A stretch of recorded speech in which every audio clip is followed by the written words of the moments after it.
Before I go any further, say a big, huge thank you to our official sponsors, without whom we wouldn't be able to put this program on today.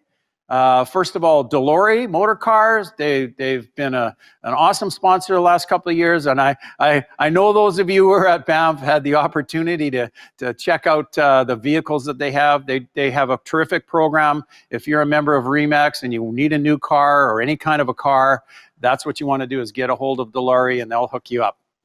EasyMax, I mentioned before, if you're a broker and a manager, their back office software, take a look at it. You owe it to yourself to visit all of these sponsors' booths and see what they have to offer. Nespresso, of course, who doesn't need a good cup of hot coffee? I know I've been slugging back. I just slugged back a cold cup of coffee. That's how much I needed it today. So, of course, TELUS, who's offers a special rate to all REMAX associates. Check out what they have to offer, and particularly if you need a new phone or you need something else to do with telecommunications.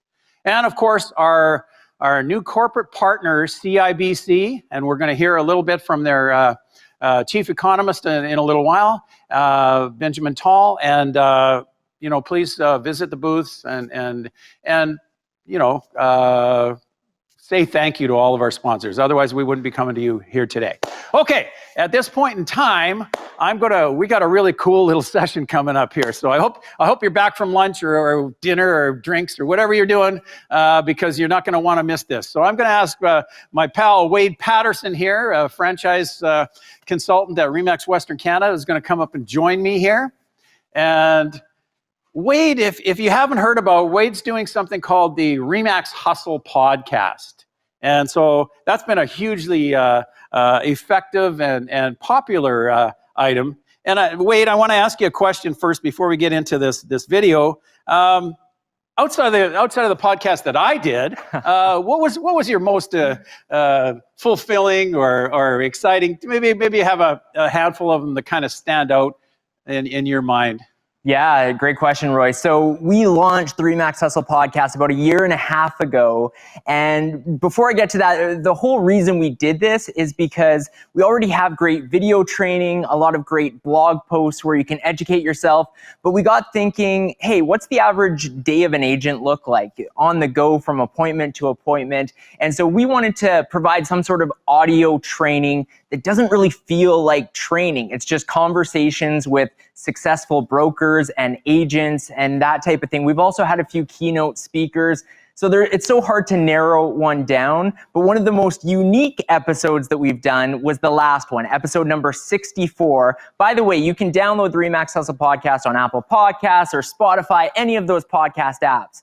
So on this last episode, we interviewed a freestyle rapper.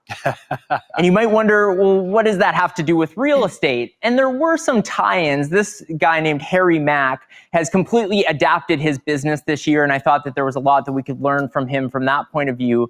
But the real reason I wanted to get him on is that he does this thing where he gets you to say 3 random words or phrases, and then he turns those into an actual freestyle rap. So I wonder if this guy can actually rap about real estate. So you're going to see in a second in the clip, in case you don't catch it, the 3 things I give him. I say REMAX, living room, and pre-approved buyer.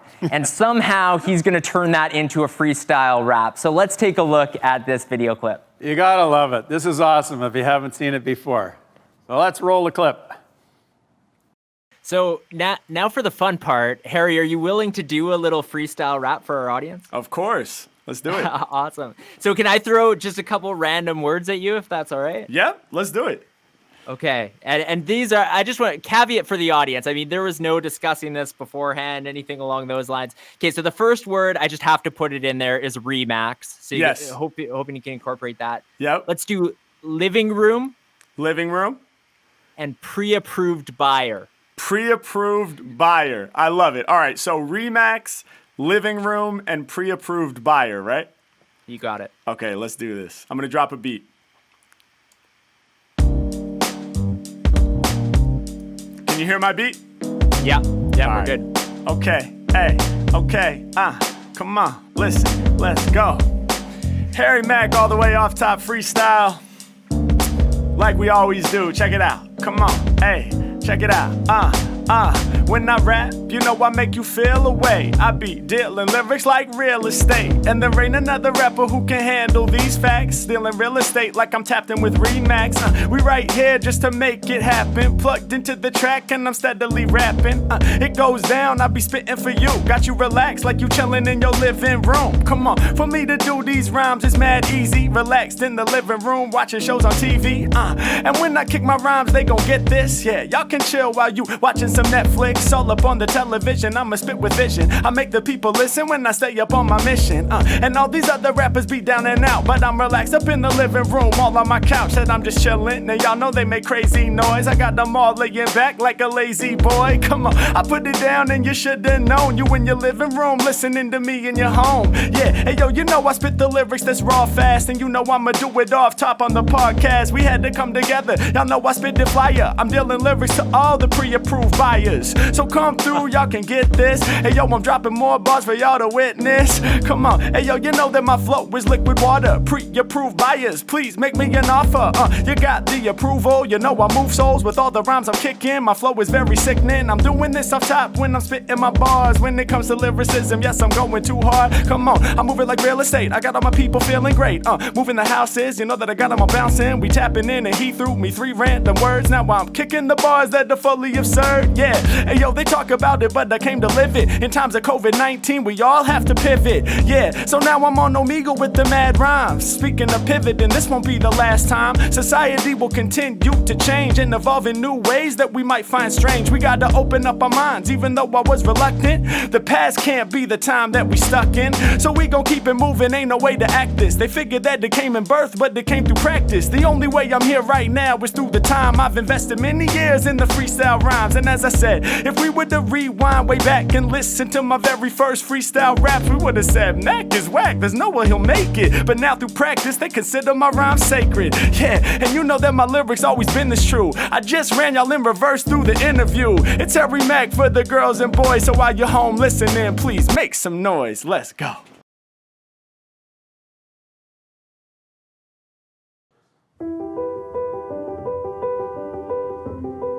Glandor provide dedicated office space and co-working space here in Cork City. We have 9 offices across Ireland, 6 in Dublin, 2 in Belfast, and this is our first in Cork.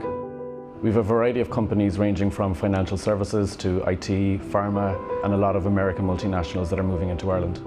Glandor was founded in 2001. It was started by Michael Kelly, and now he's taken that on with his 3 daughters.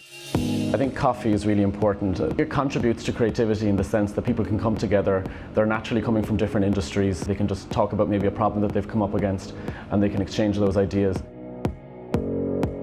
Having that Nespresso moment or that coffee moment at the beginning of the day for me is very important. I start my day with a coffee. I think we can all agree that a city really hasn't arrived until it has a fantastic coffee culture. For us, a huge aspect of choosing Nespresso was the fact that it allowed our members to get a good quality coffee, but also as well a coffee that we could trust. We had trust in the Nespresso brand that if any issues came up, that it was going to be resolved very quickly. Members can pick whatever they want and how they'd like it. Anytime you want to get away from your desk, you'll always go, right, let's go for a coffee. That's where you go to take your break. That's where you go to interact with other people in the kitchen. There's new people coming here every day, so it's very interesting to meet with businesses of all cultures. Members feel that they can stay on site, that they can go back down to the kitchen, make a nice coffee, and they don't necessarily have to leave. Glandor values sustainability. We have a good recycling program, and for us it was really important that not only did we reduce waste on site, but reduce waste coming on site. People are not bringing in single-use coffee cups on site because they don't need to. We have the recycling program. We have 100% recycling rate. And I think once you put that time and invest that time in doing that, you can trust that the recycling is happening, and that's important.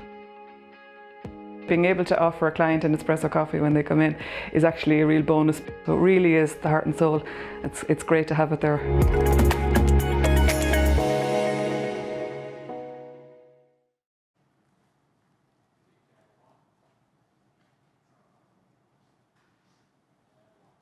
All right. So you guys want to hear me rap like Harry Mack now? Lucky for you, I can't hear anything, so I'm going to take that as a no. I got to tell you, that's a talent that I certainly don't have, but I'm really impressed by that. It's just blows my mind how he did that so quickly and kind of got all that stuff out there and encapsulated everything that Wade asked him to do. Okay, let's give away some more prizes. Our third major door prize is 4 gift cards, $50 gift cards from DoorDash. And I know none of you are probably ordering stuff. You're going out to restaurants just like you always have and not worrying about anything. Well, I hope you're not, at least anyway. So this can come in handy. I know it come in handy in my family, that's for sure. So we've got 4 winners I'm going to announce right now. The first one being Abby Britton from REMAX Professionals in St. John, New Brunswick. Awesome. You've got yourself a $50 gift card. That's gifts in the mail, checks in the mail, as they say. Claude Gabori from REMAX Preferred Choice in Spruce Grove, Alberta, has also got a $50 gift card. And Dina Sutton from REMAX River City in Beaumont, Alberta, you also have a $50 gift card, as does Rochelle Dale from REMAX Shoe Swap in Salmon Arm, BC. Congratulations to all 4 of our winners. Enjoy a dinner and some food on DoorDash. Okay, we've got. By the way, we've got some great. I'm a little overwhelmed of the great comments. People keep going, hey, did you see what they said on the and I just want to say thank you. We really appreciate the feedback. As I said earlier, we did have some technical glitches, but those things are going to happen, and I really do thank you for all the great comments that have come through on the chat. And we haven't had to get too excited. There was some guy named Elton that was complaining about something about, I don't know what that was all about, but anyway, we just deleted that one. So anyway, I'm having fun. So that's, I can't tell if you're having fun or not. I really hope you are, and we're gonna keep moving on here. So our next featured speaker is the Deputy Chief Economist at CIBC. Benjamin, some of you may have met Benjamin at the past Banff Western Connection conferences. He's been speaking in the real estate sector for many, many years now.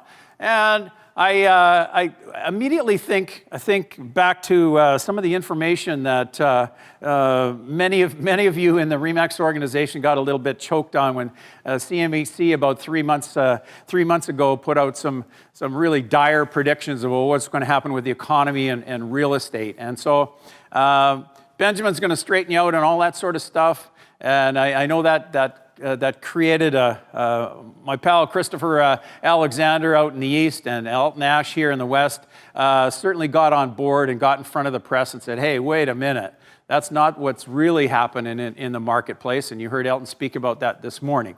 So we're gonna, without further ado, we're gonna turn things over to Benjamin Tall, who's going to explain to you what's really going on and what he predicts is going to happen throughout the rest of the year and future. So take it away, Benjamin.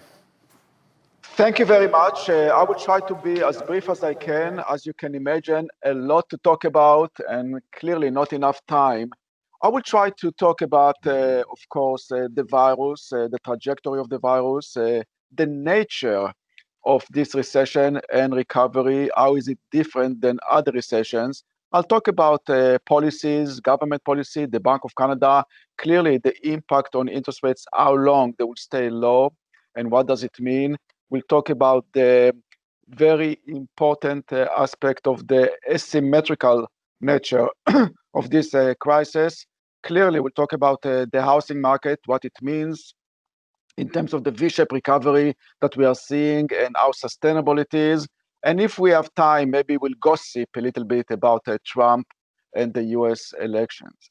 So let's start with talking about the virus and the nature of this crisis. And first, we have to recognize one thing.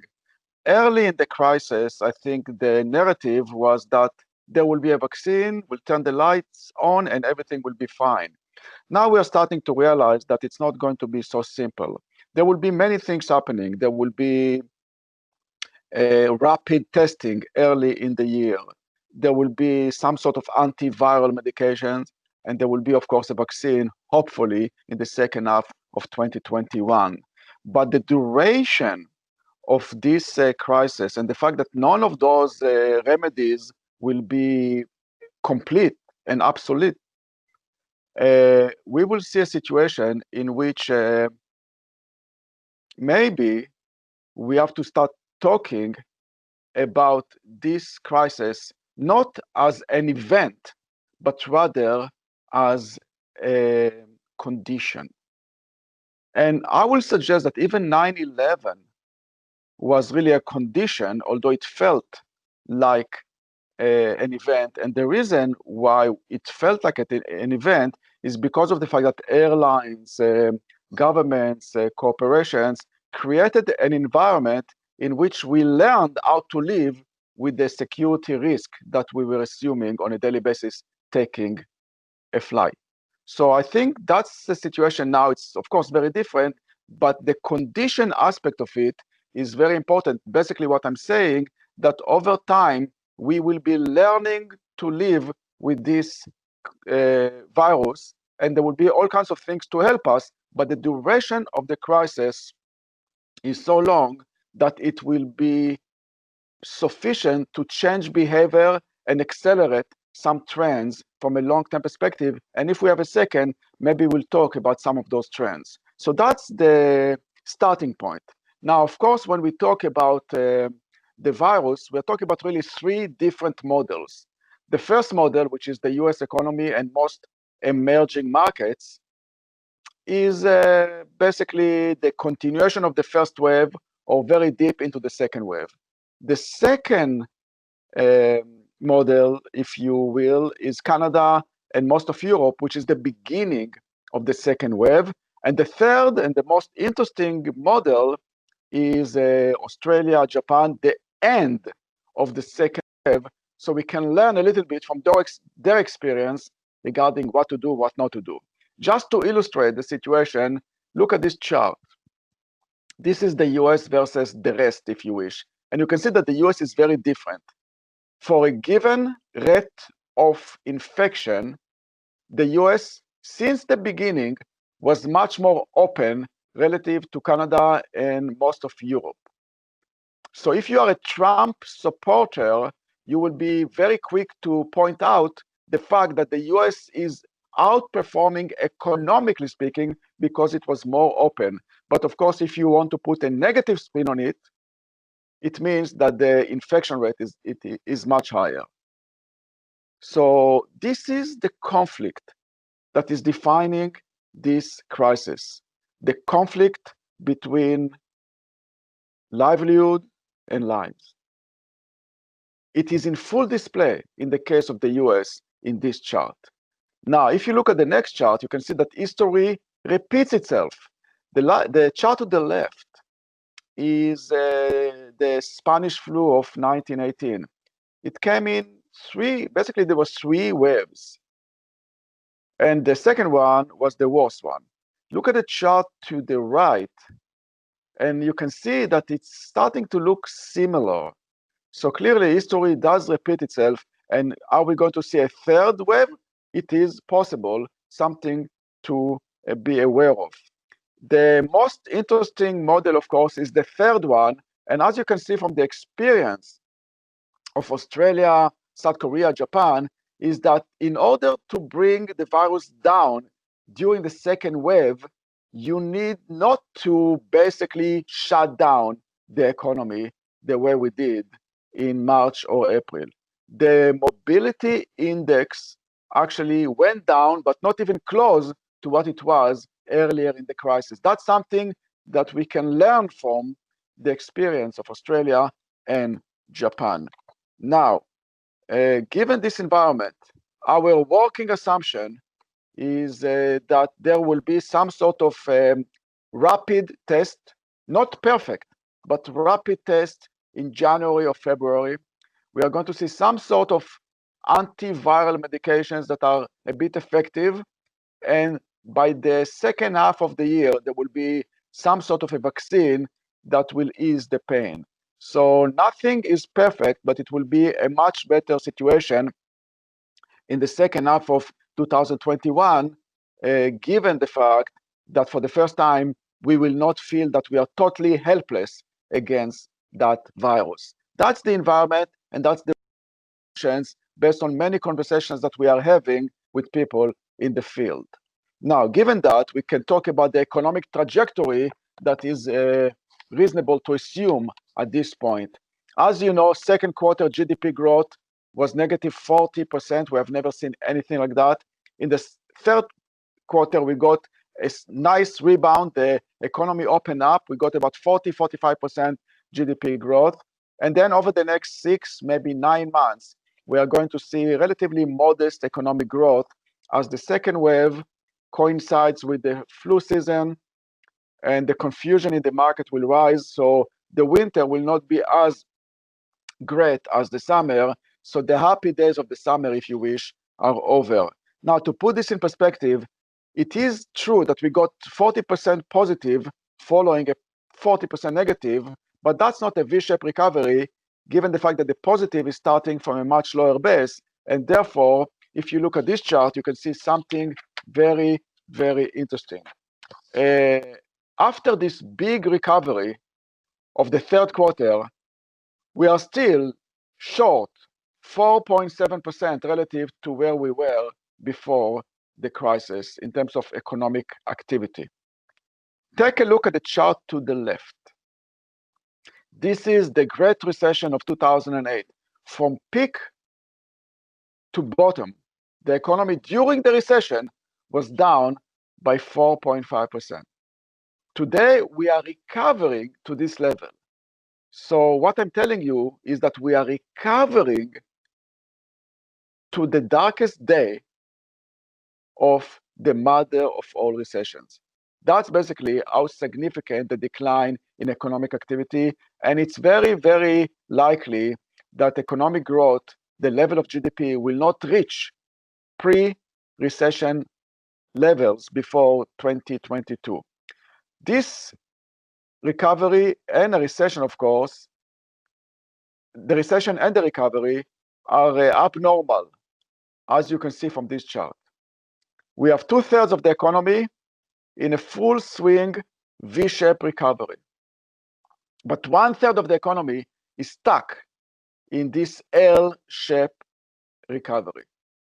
And I suggest that if the L-shaped economy was unable to recover during the happy days of the summer, surely they will not be able to recover during the darker days of winter.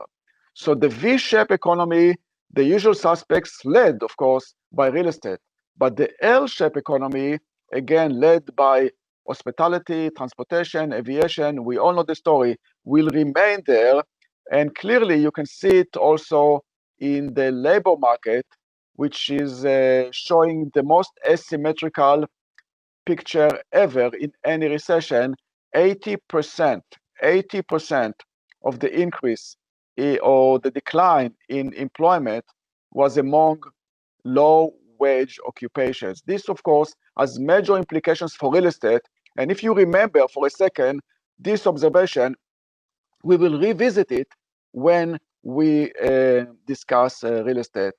This L-shaped economy is, again, not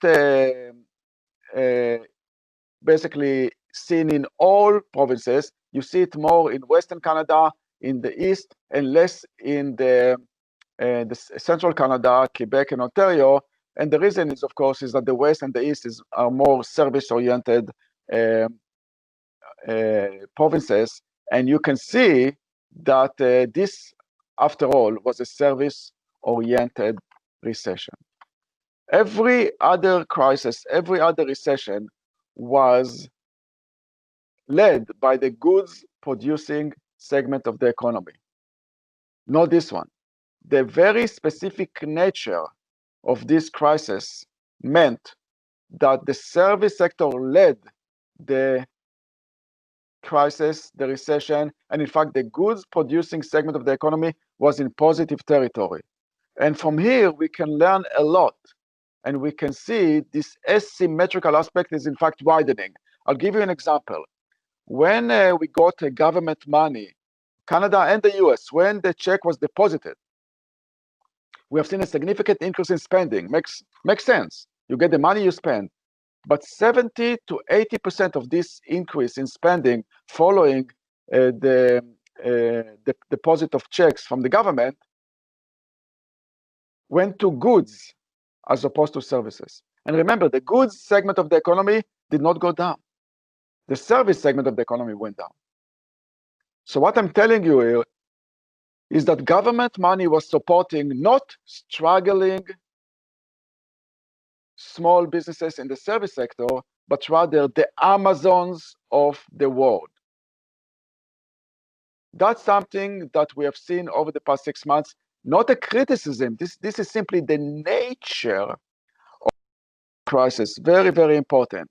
Another interesting aspect of this crisis is that most of the decline in spending was among high-income individuals. And if you think about it for a second, it does make sense because low-income individuals spend most of their money, it can be government money or their money, on necessities, so they spend. However, high-income individuals save most of this money because their income did not go down, they cannot travel, they cannot go to fancy restaurants. Therefore, you have a situation in which their savings rates is going up, their spending going down. This, of course, has major implications. For example, if you think about it for a second, if you are a small business tailoring to high-income neighborhoods, your business is going down more rapidly than if you are tailoring to low-income neighborhoods. And that's exactly what we are seeing in high-frequency data. Basically, high-income zip code, high-income neighborhoods are seeing a significant decline in small business activity, both in Canada and in the US. So the very different nature of the crisis is so important here. Another factor is the fear factor versus the availability factor. Namely, to what extent, if you stay open, people will show up. And we know that early in the crisis, when the fear factor was dominating, it was much more important in terms of economic activity than the availability factor. Let me illustrate what I mean by an example. You look at two states, Wisconsin and Minnesota. They basically shut down exactly the same day in March. Then Minnesota opened up way earlier in April relative to Wisconsin. So you had a full month in which one state was open, one state was closed, in an environment in which the fear factor was still very important. And you look at consumer spending in both states during this month, and it was basically identical, which means that the fact that Minnesota was open did not change consumption because the fear factor was dominating the availability factor. Then, of course, the happy days of summer arrived, the sun was shining, the birds were singing, and clearly the fear factor diminished. I suggest that as we get closer and closer to winter and we have the second wave, the fear factor will start dominating again, and therefore we are talking about this softness in economic activity over the next 6 months. That's the environment in which we are now.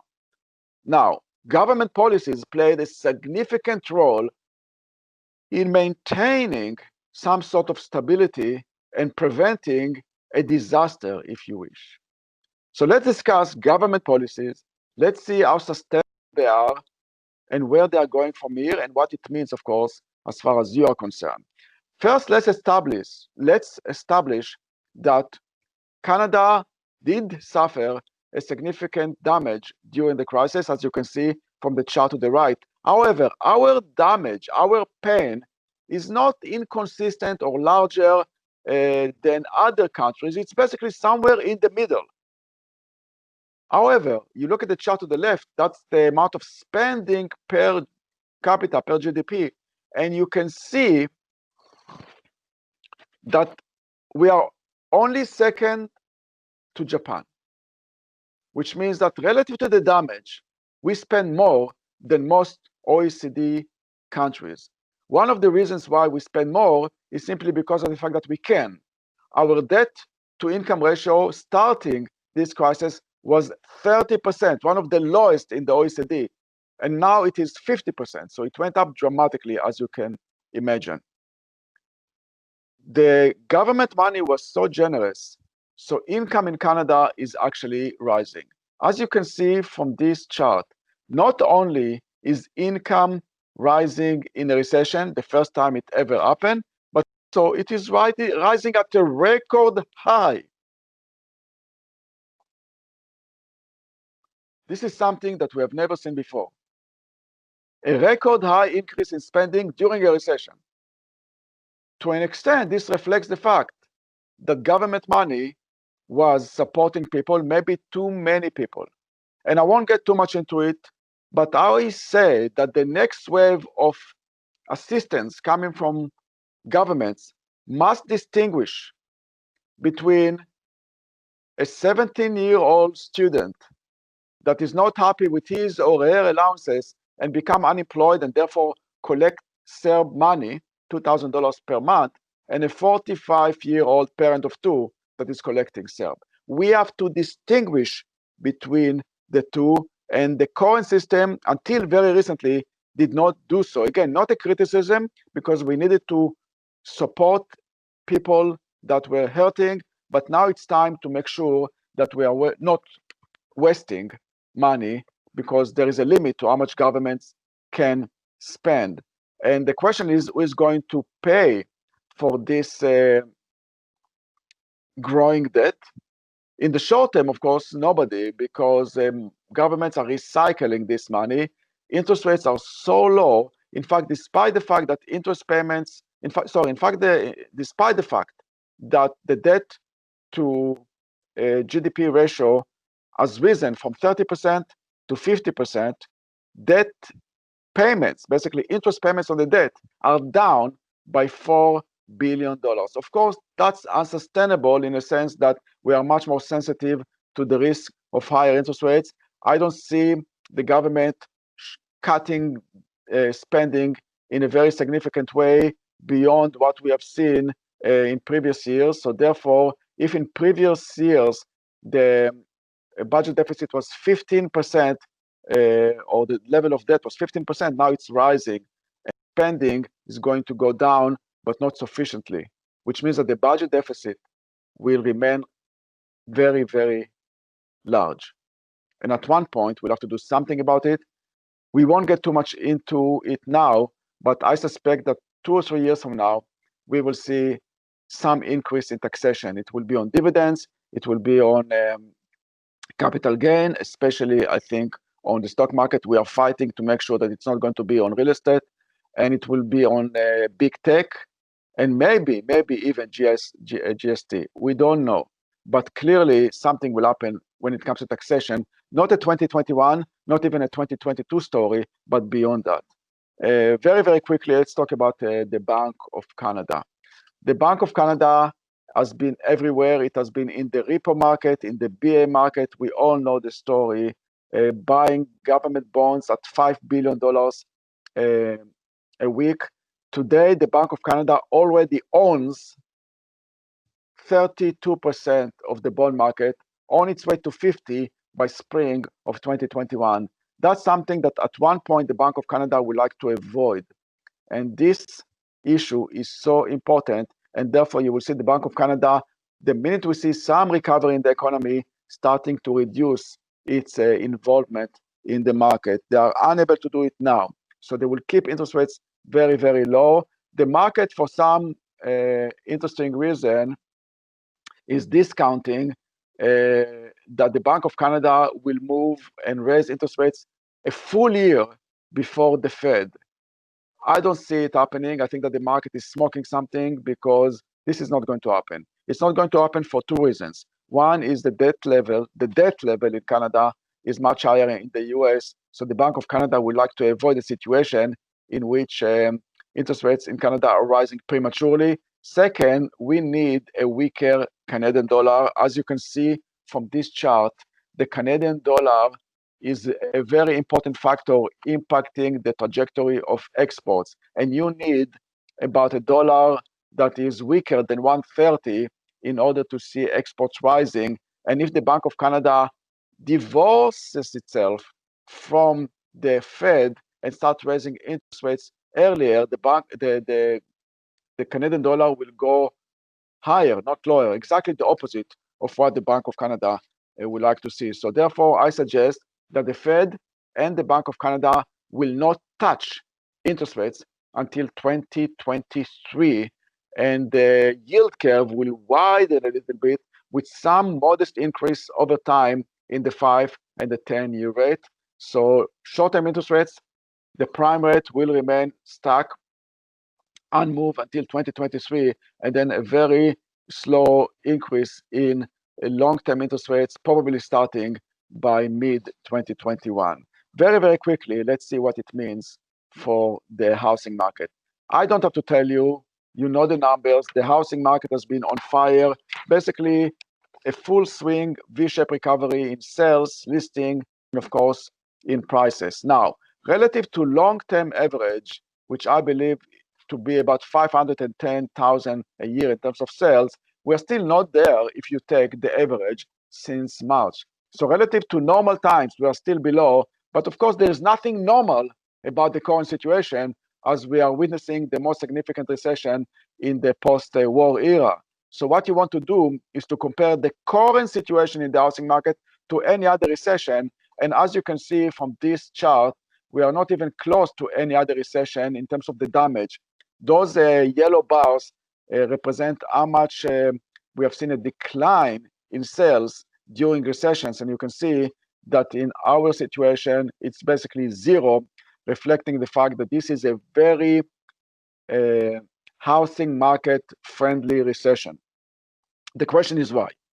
So first, we compare the weighted and unweighted indices. Basically, the gap between those two indices is telling you that home price inflation is largely due to an increase in activity, let's say in expensive cities like Vancouver and Toronto. So if you have a very wide gap, you can basically apply it to more activity in expensive cities.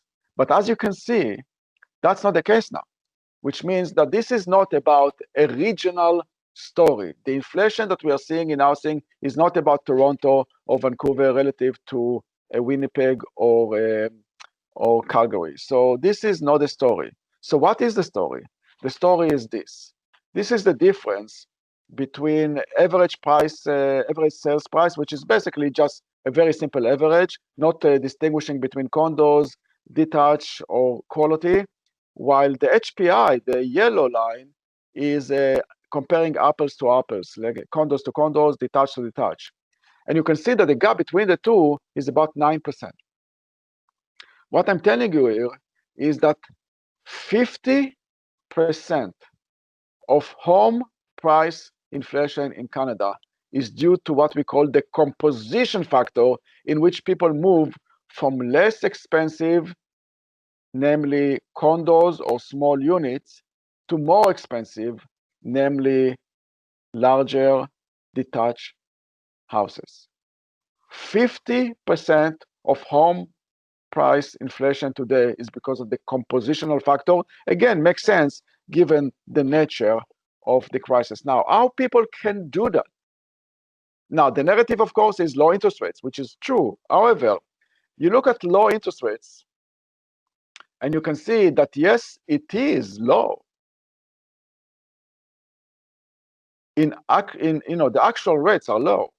But if you look at the rate at which we are qualifying people, which I believe now, as you know, is 4.79 or something like that for variable and fixed rates. then the qualifying rate is actually higher than it was in 2008. Still, activity today is much stronger. So the question is why? And the answer, I believe, is in the labor market. Remember the observation about the asymmetrical nature of this recovery, with 80% of jobs lost were in low-paying occupations. The other recessions did not see this kind of asymmetrical, with only 50-55% of job lost of low quality. This means that a much larger share of households today are untouched by the crisis in terms of their income and even job security. So they are able to take advantage of low interest rates. They can qualify and really take advantage of low interest rates because they can. So they are able to take advantage of the desire to move to a larger unit while interest rates are very low, because their income was untouched. Very different than what we have seen in every other recession. This is the main reason why the housing market is doing so strongly.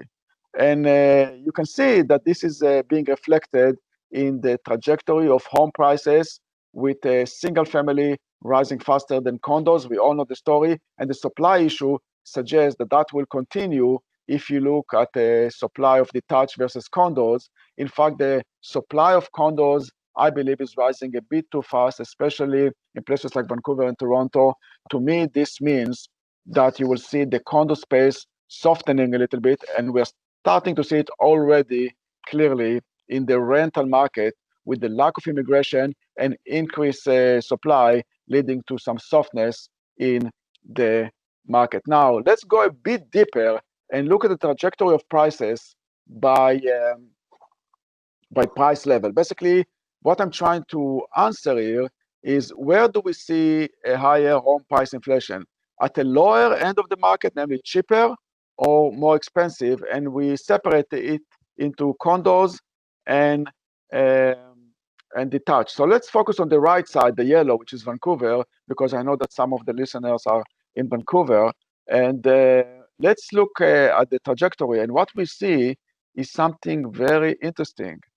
We can see that the higher the price here, the lower the price appreciation is. So there's a negative correlation between inflation and price level. Inflation is higher among cheaper units, and that's true for both the condo space and the detached segment of the market. Part of it, I believe, has to do with the lack of foreign investment that, as you know, has been supporting the higher end of the condo space and the detached segment of the market. By the way, you can look at Toronto to the left, and you can see that the trajectory is very, very different. In fact, in the detached segment of the market, the correlation is positive. Namely, the more expensive the unit is, the higher the inflation is. So it's very interesting. I think that the foreign investment aspect in Vancouver is playing a significant role here. Overall, I suggest that the housing market has been on fire, because of low interest rates, but also because of the fact that the composition of the damage in the labor market was asymmetrical, allowing many households to take advantage of low interest rates. I believe that the market will slow down over the next 6 months with the economy, as consumer confidence goes down and business confidence goes down and the economy slows down.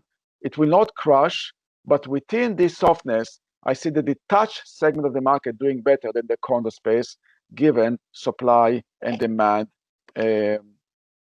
considerations. Very, very quickly, we must talk about the US and the election story. The narrative is that we are going to see, if Biden wins, we are going to see a situation in which the stock market will go down.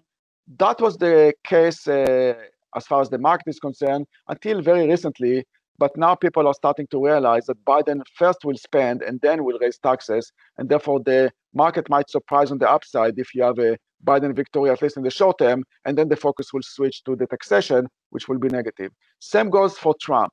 A short-term impact of a Trump victory will be positive for the market, but then Trump said before that if he wins, he will go big time after China, and we will have this friction between China and the US. The market does not like it. So again, short-term positive, long-term negative. And of course, there is a third scenario, and this, of course, a no winner, at least in the short term, because of the fact that 40% of voting will take place vis-a-vis mail. And that's something that we have never seen before. It's double what we have seen in 2016. And we know that Biden voters tend to do it by mail, while Trump supporters do it physically. So which means that you might have a situation in which we won't have really a good sense of what's happening, because the first round of counting the votes will be more Trump supporters, given the fact that they will do it physically, so you can count it. So it's very complex, and I suggest that we might see some volatility heading into the election, something that we have to take into account. The market will not like it. So to sum up, because I'm out of time, I will say the following. The next 6 months, we will see the economy slowing down after the end of the honeymoon of the summer. I think the Bank of Canada will keep interest rates very low for a long period of time, at least until 2023. Governments will have to continue to support the proportion of the market that is not going to see any significant improvement, and the unemployment rate will stabilize at about 8%. So we are basically recovering into some sort of a recession, and the government will have to take this into account in terms of support. This means that government spending will remain elevated, and therefore we should expect some increase in taxation as we get out of this crisis in 2022 or 2023. I believe that the housing market recovery is sustainable in a sense that it makes sense given the distribution of the damage in the labor market. However, over the next 6 months, clearly, we are going to see some softness in the market, reflecting the weakness in the economy as a whole as we enter the winter and, of course, a second wave. I believe overall that this crisis is really more a condition than an event, but as we have seen in other situations, we can live with this condition if we learn how to do so. And I think that we are in a process of getting better and better but doing so. And in the future, we will have more support coming from rapid testing and, of course, a vaccine. So I will stop here. Thank you very much for listening, and good luck with everything.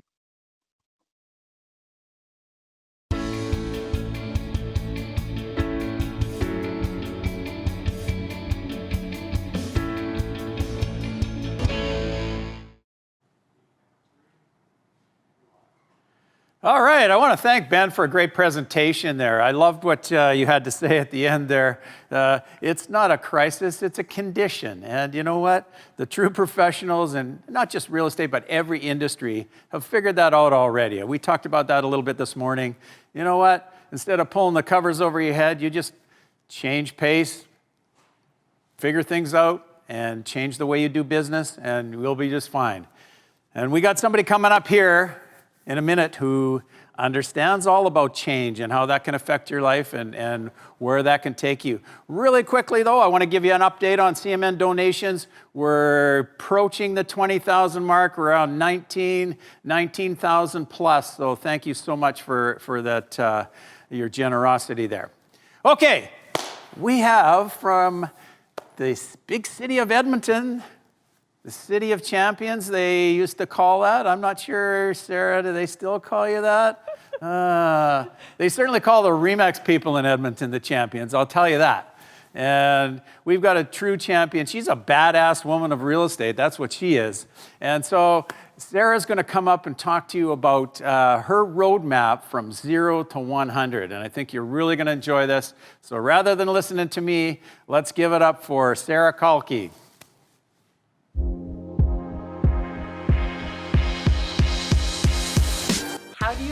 a real estate business, a family life, every single component in your life that moves the needle forward.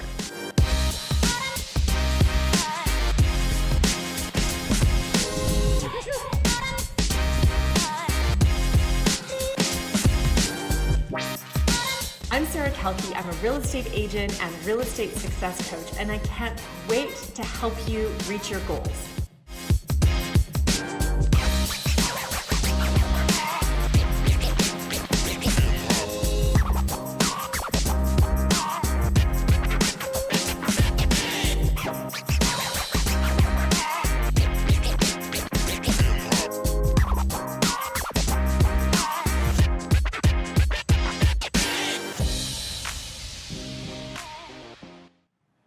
Well, hello everybody, coming to you live from studio. I've always wanted to say live from New York, so live from New York, activated home. I'm Sarah Kelke. I'm a real estate agent from Edmonton. I am thrilled to be here. I just heard they're doing a big CMN drive, so I wanted to say before I start my presentation that I was in a chat back and forth with with Ray in Canada and Leah online. We're talking about how we can raise some more money, so I'm committing another $10,000 right here, right now, to the Children's Miracle Network to benefit the Stollery Children's Hospital in Edmonton, and you'll learn all about it more in a little bit. So, yeah, they're cheering in the back. You can't really hear them. They're doing it quietly. There we go. All right, there we go. That's better. I feel like I have a live audience. So today we're going to talk about the roadmap from 0 to 100. The main goals are for you to be able to skyrocket your real estate business, secure your ideal clients, and live a life you truly love. Now, I know all of those things seem maybe a little challenging, especially given the economist talk you just listened to. So if you need a second to stand up right now, if you're in your office, if you're at home, you want to stand up and shake out those economist willies, I totally get you, because that's a lot to take in, I know. But point is today, skyrocket your real estate business, secure your ideal clients, and live a life you love. I have provided an ultimate success guide for you. You can download it by pulling out your phone right now, put it up to the screen, and just pull out your camera on it, and it will say you can download the app. You don't, or the app, the PDF, you don't need it for today's presentation, but it is for you to have a glass of wine or to sit down with your coffee in the morning, spend some time and have a tangible written plan from today's presentation. So, question for you, do you want to sell more real estate and live a better life? Do you want to finally get off the real estate roller coaster? Do you want to have a customized action plan that speaks exactly to where you are instead of one-size-fits-all advice? And most importantly, wake up every day knowing exactly what to do, especially in these uncertain times. As we've heard a million times, it would be great to have some certainty. So first about me, I'm Sarah Kelke. I'm a real estate agent, coach, podcast host. I'm the creator of the Badass Women of Real Estate Facebook group and podcast. So you're welcome to have a listen to those. And my life has been fun, hard, beautiful, happy, adventurous, just like all of yours. I get to speak to you on stage because I started at 0 and have sold 100 homes a year on my own for the last 4 years. And that has let me speak on stages across North America, won awards, been interviewed on all sorts of podcasts. I've studied with some of the best and brightest minds in marketing from the real estate business and outside of it, and have had great honor the whole time. But more importantly, I survived the loss of my first child. I have a beautiful living daughter. I live my childhood dream of riding horses. I have a marriage that I'm extremely proud of. I know in real estate that isn't something we talk about a whole lot, but I sure do. And I live a life full of adventure and freedom. And all of that is thanks to real estate. I've made literally millions of dollars selling real estate. And I get to do all these cool things, and none of it is because I'm special in some way. I'm exactly the same as everybody else. I don't sell lots of builders. I don't sell big volume of anybody. It's one customer at a time, one day at a time, just like all of you. I'm here to tell you today that you can find freedom within this career of real estate. You can dream boldly and you can live a life you absolutely love. Now, my job as a coach is to teach real estate agents how to design and deliver peak customer experiences. Consistently attract your dream clients using the latest in marketing, leverage and scale your unique strengths, and outsource the rest, and break free from the real estate roller coaster to find your freedom. I do that through courses and training and online coaching. I have a Sell More, Live More Academy, Shine group membership coaching, and all of those things help agents be successful on their terms. Just like Janelle. She took the Sell More, Live More and brass tax sessions and wrote me this note just last week. She's a mom of 3 kids. During the pandemic, had the best year she's ever had. So this session will be a little bit shorter than what I normally do, so I'm not going to be able to cover everything. There's lots of resources in the PDF for you, and I'll leave a link at the end if you want to find out about more from me. What you're going to get today is a foundation upon which your business growth, your marketing, and your dream life will be built. So before we begin talking of foundations, you have to know 3 critical truths. Number 1, your worth is not determined by the number of homes you sell, the kind of car you drive, the high-level connections you have, or the size of your bank account. Let me say that again. Your worth is not determined by the number of houses you sell, the kind of car you drive, the high-level connections you have, or the size of your bank account. There is so much more to life than our jobs.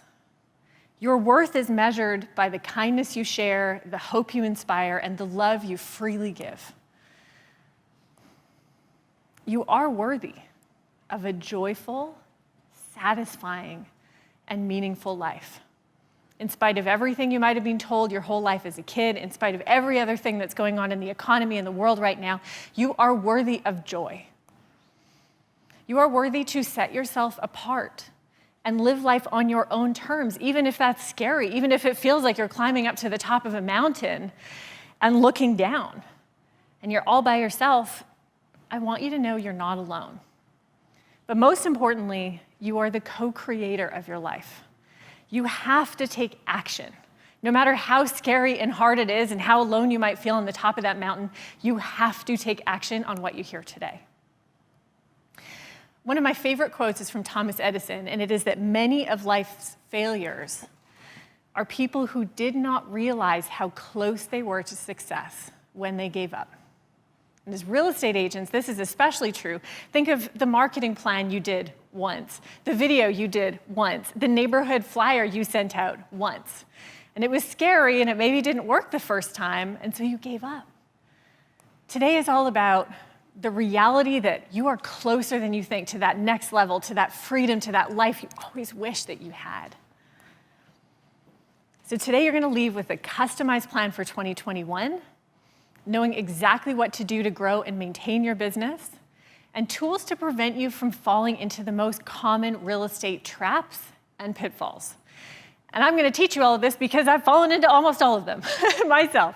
So let's get started. Here is, again, the link to the guide. They also have it in the document section on the portal here that you're watching today, if you'd like to watch it there. Now, let's get into imagine mode. What would it feel like to have a plan that you know really works? Imagine if you could get rid of that sinking feeling that you are behind once and for all, and you could make real profit and get to spend quality time with your family and doing what you love. Here's secret number 1, to skyrocket your real estate business. You can't do the same things and expect different results. This one's kind of a mean slide because, we all know what that's the definition of, and, it's not like the nicest thing, so we're going to get to a lot of nicer stuff. So the trajectory that most agents are on is, you're growing and growing your business. You go from being a total beginner to getting competent, starting to figure things out. Then you get confident. Then you become what they love to call a badass, although I think there's badass women, there's badass moms, there's badass dads. There's all sorts of people out there who are badasses, maybe not because you're making $500,000 in GCI, but because you live the life that you love. Now, we're going to talk specifically about this straight line, definitely not being a straight line. If any of you are watching this, you know what it's like to actually sell real estate, which I do. I'm in the arena with you.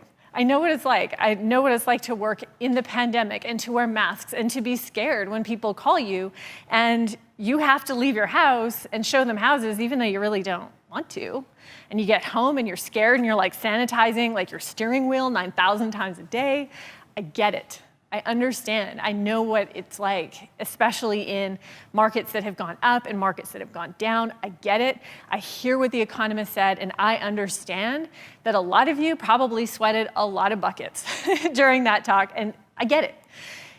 Here's a surefire way for you to keep your business going and moving forward no matter what.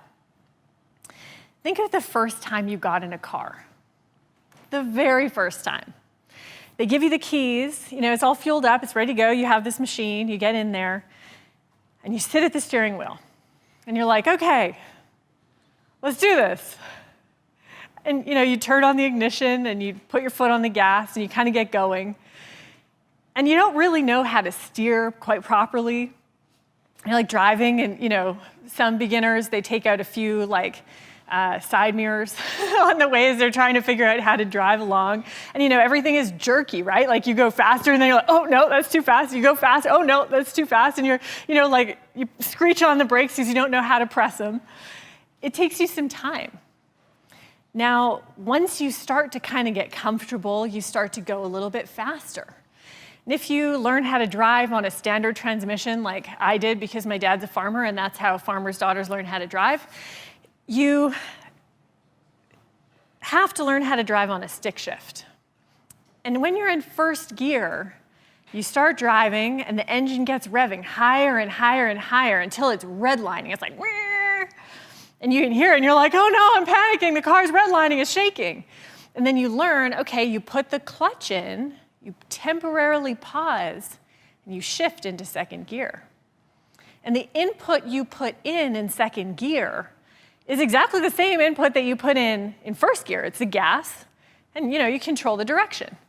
But you're in second gear, and all of a sudden, that speedometer goes up a little bit higher. Then you shift it into third gear, and the speedometer goes higher, and fourth gear, and way higher, and fifth gear, and you are getting so many speeding tickets that you need to slow down a little bit, right? No real estate agent watching this has ever received a speeding ticket, so I know, get it, I'm in the arena with you, right? So here are your key elements. In real estate, it's not just gas. Your gasoline are these 8 components. I'm sure there are more. These are 8 for the sake of argument. Education, just like in the car, you gotta learn. Someone's gotta teach you, okay, here's how you do it. Experience. Okay, you figure out, how much gas do I put on? Repetition.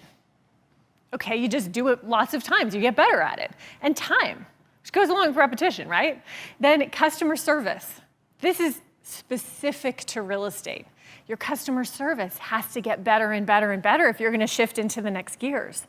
Your marketing has to get better. If you're gonna attract clients, that's a whole nother level. You have to figure out how to bring them into you. Then you have to figure out, once you have all this marketing and all these people, how to follow up with them, keep them happy, and then you'll have to start doing some dramatic inner work to make it all make sense. Don't worry if you can't read this. This is all on the PDF. This gives you some tactical, very practical strengths, weaknesses, pitfalls, and action plans for each step along the journey. Now, you might find you can take a little bit from the beginner and you can take a little bit from further on down the road. That's all fine. But this is how the statistics generally work. When you're a beginner, you're super excited, but you have no idea what you're doing.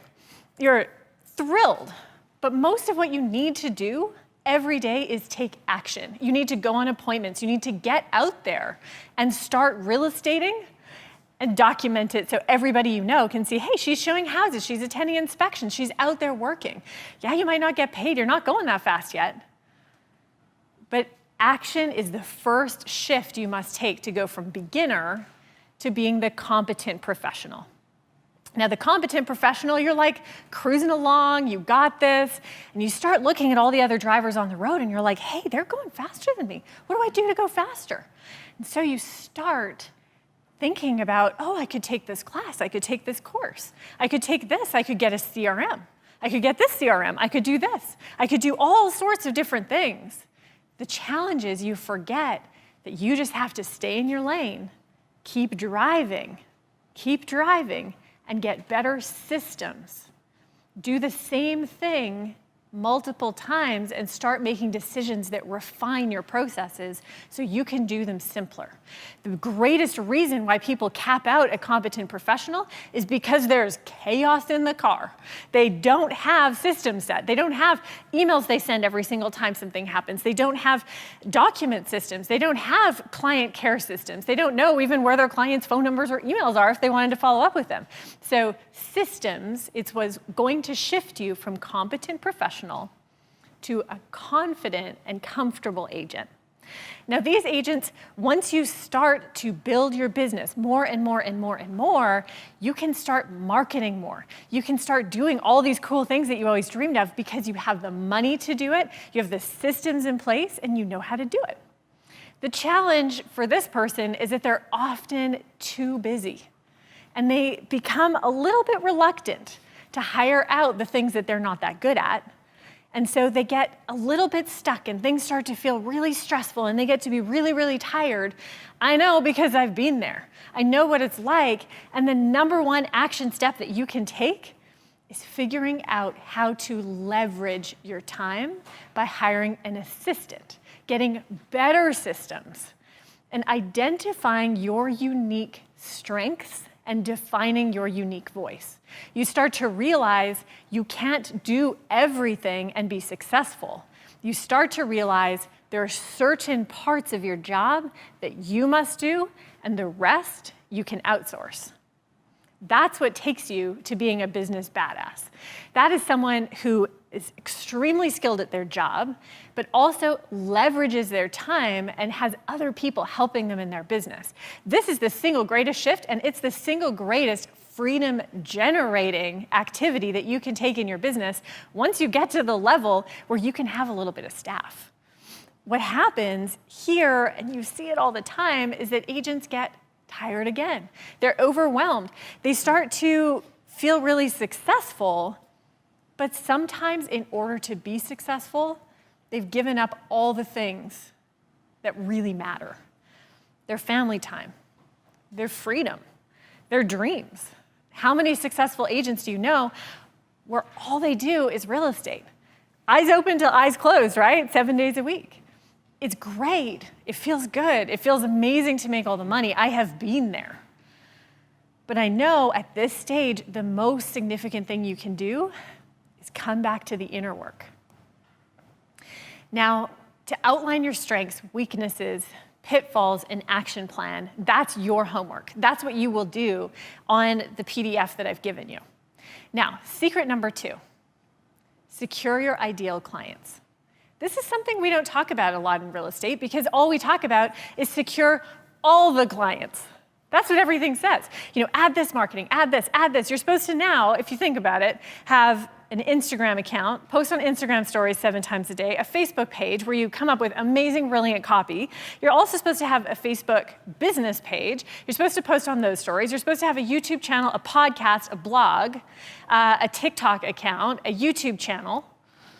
Any of this sound familiar? If you live in a market where there's foreign buyers, you're also supposed to learn, Mandarin or right?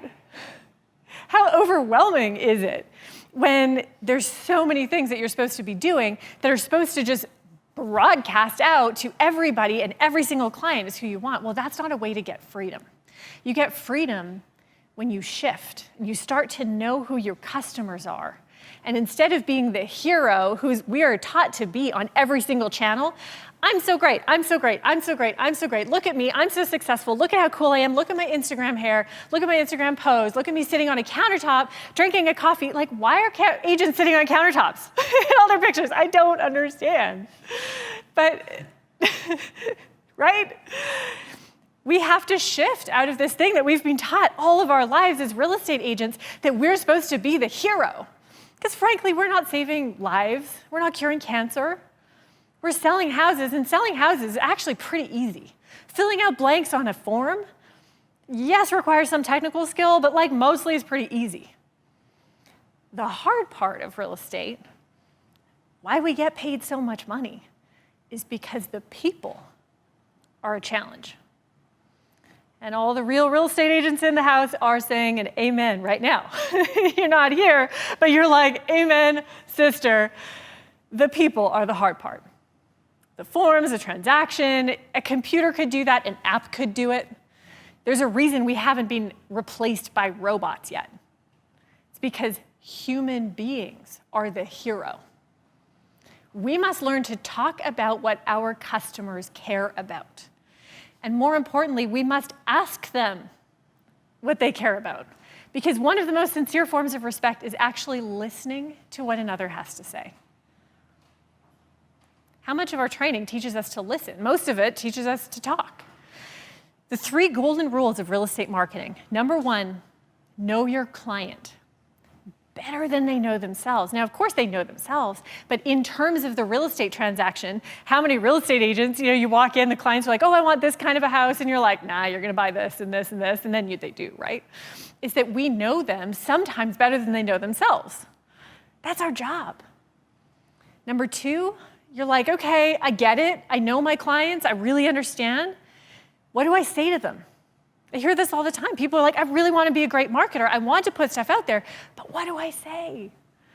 Well, you have to write the post that they need to hear today. I'm going to teach you a bit about that in a second.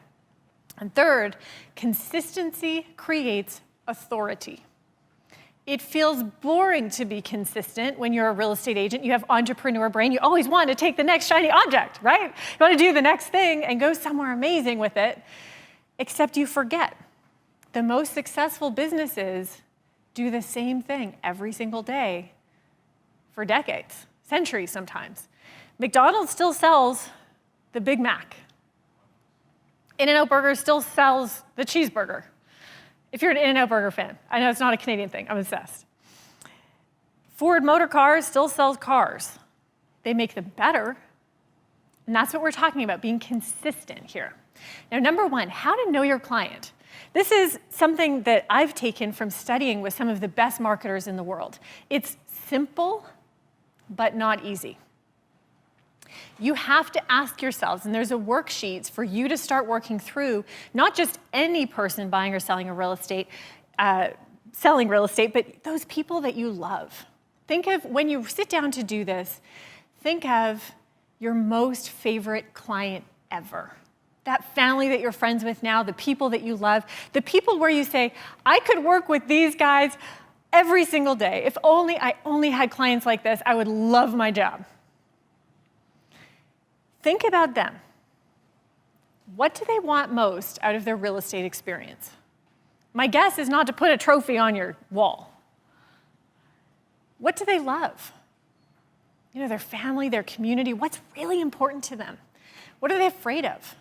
Within the transaction, within life, what do they definitely not want to have happen during the process? And what would make them proud? Proud of themselves, proud of their experience, their home, their neighborhood, their family, all the money that they've earned by being away from their family. If you really think about how great our responsibility is as stewards of the process, it is we're taking people's lives into our hands. All of the hours they spend away from their family hustling and working, and we're helping them place that money into a home. One of my coaching clients did just this. She just had seen me speak on a stage, and she sent me this message. She said, I should tell you, after meeting you early this year, I've doubled my income by focusing on relationships. It was a presentation in January, and she sent me this message in July. Doubled her income just by doing this one thing. So you have to know, this isn't me just telling you, this is people taking this advice and really thinking about their people and their customers and focusing on their relationships, and their business skyrockets. Number 2, so I learn all about my customers, I know them, what do I say? You have to say what they need to hear today. The people you're working with are people. They need to hear positive things, they need motivation, they need laughter, but they also need useful facts. If you've ever tried to invest in the stock market on your own, you know that more information doesn't necessarily make you have more power. What helps you is the interpreter, and that's who we are. When you do your market update videos, all you're doing is interpreting the data. You're not standing there and rattling off a whole bunch of facts. You're saying, well, prices are up because there's no supply, if you're out east. There's nothing that's for sale. There's super high demand. And what that means is that prices, as far as we can tell, are going to keep going up. Or you're in the prairies and you say, well, prices are down a little bit because there's so much for sale. There's not that many people buying. And that means, we're probably going to stay status quo for some time. You are the interpreter. That's what they need to hear. They want to know, how's the market? They don't want just stats, though. They want the interpretation, and what does this mean for them? Now, the third question is, who are you? Once you figure out what your customers care about and what they need to hear, then you get to refine it. This is like polishing the sculpture. The very end, you get to start to say, well, who am I really? What do I stand for? What am I consistently saying to people? Is my success just my ego up on stage saying, here I am, I sold all these houses, I'm so amazing, I'm awesome? Or is it, you can too. You can have this dream. You can want to do something that's really cool.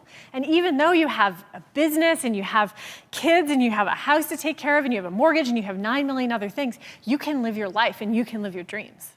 And so they start logging on and they're part of your story. And post that would just normally be, yay, I sold a house, look at me, selfie, suddenly give your customers and your base of people a borrowed belief that they can too. This is a post just like that. It's not complicated. This is a post that I put up. It's a sold selfie, for goodness sakes. How many sold selfies? It's what we do as agents. We take the selfie with the sold stickers. That's like, that should be part of your real estate license. Like, do you hereby swear that every house you sell, you will take a selfie with your sold sign, and you say yes, and then they give you your license. It should be like the last step, right? But all that it really is you saying here, this is my life. It is hard. It's not easy. It's a roller coaster. It's challenging every day. Here are the challenges. It's not simple. It is a roller coaster. But if I can do hard things, you can do hard things. Secret number 3. Live a life you love. Now, we forget in our world. We truly do, and it's a tragedy. We truly think that the only thing is our career. When you meet somebody new, what do you say? Oh, hey, how are you? What's your name? So-and-so. What do you do for a living? And you're like, I am a real estate agent. Actually, for a long time, I was really embarrassed to be a real estate agent because I never really wanted to be one. And I always thought it was like a really cheesy career and that they were like slimy because, I had all that stuff in the back of my mind. So when people asked me what I did for a living, I'd always say, oh, I'm in real estate. Because saying you're in real estate might mean you do something cooler than be a real estate agent. Maybe you're like a developer, or you're like a home designer, or you work on like high tech stuff behind the scenes and you're like such a genius. But no, I'm a salesperson, a very disliked salesperson, in some studies more disliked than a used car salesman. Mm-hmm. That's who I am. Someone asks you your name and then what you do, and you're like, oh, it's so embarrassing. Now, we are not our job. We're not. You're not just a real estate agent. It's part of who you are. And if you're a real estate agent, it's a big part of who you are because your phone rings all the time and you're expected to get back to that phone 24/7, even when you're on vacation, even when you're sleeping, even when you're trying to have a nap, even when you're at your kid's birthday party, even when you're trying to cook dinner and you're like on the phone. And if they had like a real life camera following you and it showed your clients all the things you're doing while you're like phoning and texting them, it'd be a little bit embarrassing probably, right? You're like getting your socks on and you're like talking to your clients, and I don't know if anyone else has done that, but once you get a certain level of busy, I feel like that's what our lives are, right? You're like walking the dog and they're like talking and your dog starts barking, you're like, shh, like mute. That's our lives. So reality is we have to own living the life of our dreams. I was interviewed on the REMAX Hustle podcast yesterday, and Wade asked me a great question. He's like, well, how do you do it? And I said, well, for one, it's not such a like, how do you do it? It's so awesome. I was like, I just happen to do a lot of things. But really, it's because I want to, because I own it. I took responsibility for saying, yeah, I can make all this money, but what does it matter if I'm not living a really cool life? And then I was living a real cool life, doing all this stuff, and I was like, well, what does it matter if I'm living a cool life? Like, horses are not, they're amazing, obviously, but just doing that and selling real estate fell a little bit short. Being a great mom, same with that. I realized there has to come a component of giving back to people, of helping other people, of, not just being on top of the mountain, but helping people get there. And my mountain is a mountain that some people want to be on and some people don't. It's not the only mountain. Selling lots of houses does not make you somehow, go back to number one. It doesn't make you more worthy than someone who doesn't. But if you want to do more things in your life, you have to take responsibility for yourself, for your dreams, for your time. You have to be relentlessly dedicated to the process. You have to understand you are on a runway. And that runway will look just like any runway. You're the airplane on it, and you're going to put in fuel and fuel and fuel and fuel, and you're going to be burning fuel, and the engine's going to be going, and you're going to be on the tarmac. You might be going pretty fast, but you are grounded. And you see all these planes around you taking off, and it's super depressing. But eventually, you're going to put in enough effort, enough fuel, and you're going to start taking off. And you're going to soar not like, a pigeon that's flapping its wings all over the place, or like a chicken who can't even get over the coop fence. You'll be flying like an eagle and soaring. It'll look very still and regal and amazing. But it's because of all the work you put in. They say it takes 10 years to become an overnight success. Truer words have never been said. So know what the process is and be dedicated to it. You also must be completely dedicated to making people's lives better, because this job is not about us. Our job as real estate agents is not about our ego and how amazing we do and our awards and our flashy cars and all the people that we know. It is about our customers. It's about making their lives better. Now, a big part of this means that you are responsible for the voices in your head. You're responsible for who you're listening to, how you're talking to yourself. This is a really hard one because our world has told us a whole bunch of lies, especially this year. It has told us things like you must be afraid. You cannot be successful. You cannot be both a mom or a parent or a spouse or a good friend and have a job that you love and you kick ass at. You are responsible for surrounding yourself with the knowledge that all these things are true.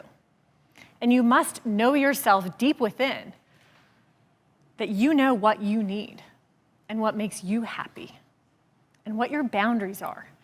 Now, boundaries, they're like the it word for 2020. They're like the new thing. Remember when authenticity was the word? And everyone was like, yeah, be authentic. They'd be like, oh, you're so authentic. It's so great, right? And now it's like you have to have boundaries. Well, boundaries are a really trendy way of talking about you have to say this one word. It's a very short word. You're not going to like it, especially if you're a real estate agent. When you've been trained the opposite, you must use this word, no. When you set a boundary, it's like you build a fence. And you must be okay with what stays outside the fence. If you built a fence to keep all the dogs out, and there's a cute little golden retriever puppy over there, and you really, really want that puppy, you don't just tear the whole fence down.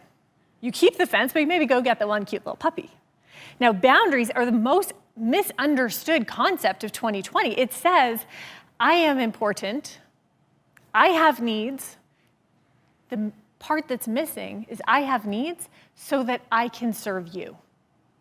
It's not I have needs because I'm so awesome and ego. It's about service.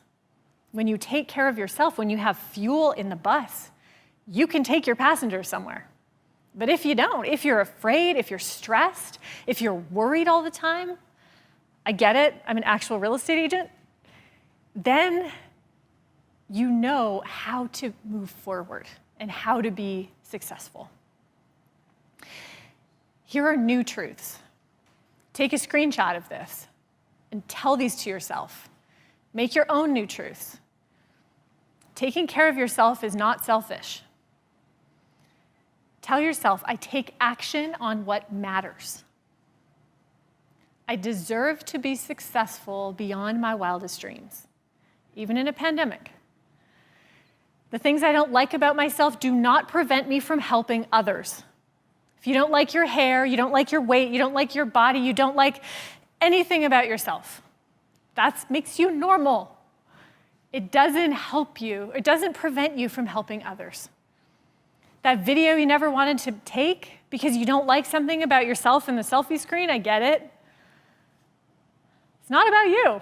That's all you have to remember. It's about service, about helping people.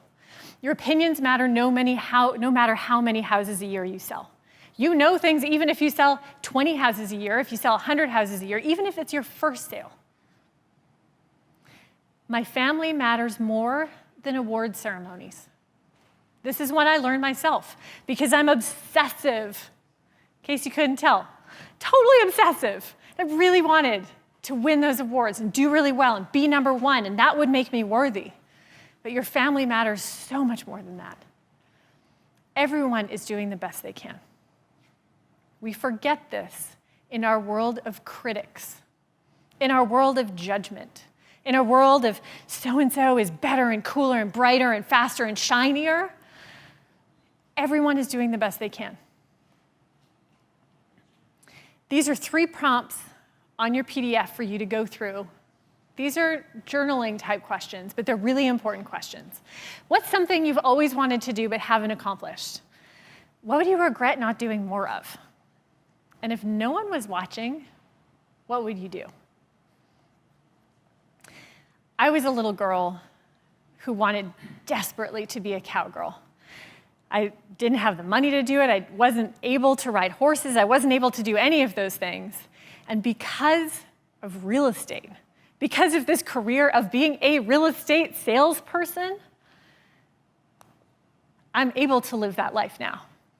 To me, this is my dream. I get to show cutting horses. You can tell I'm from Alberta because this is my dream, very Alberta dream. But this is my dream, and you have a dream. You have something you dreamed of doing when you were a little kid that maybe life has gotten in the way of, and you will do it because you want to do it. You want it bad enough. I am living proof that it is possible to sell a ton of homes, have way more fun than you ever thought was possible, and live a life that you love. You are closer than you think. I promise you, you're so much closer than you think. Even though the world is hard and cruel and real estate is tough, you are closer than you think to living this life that you've always wished for yourself. What we forget is that life is supposed to be hard. Life is not simple. Life is not a straight line. Life is not a racetrack you just go around once and don't have any engine trouble. Life is meant to be beautiful and gut-wrenching and amazing.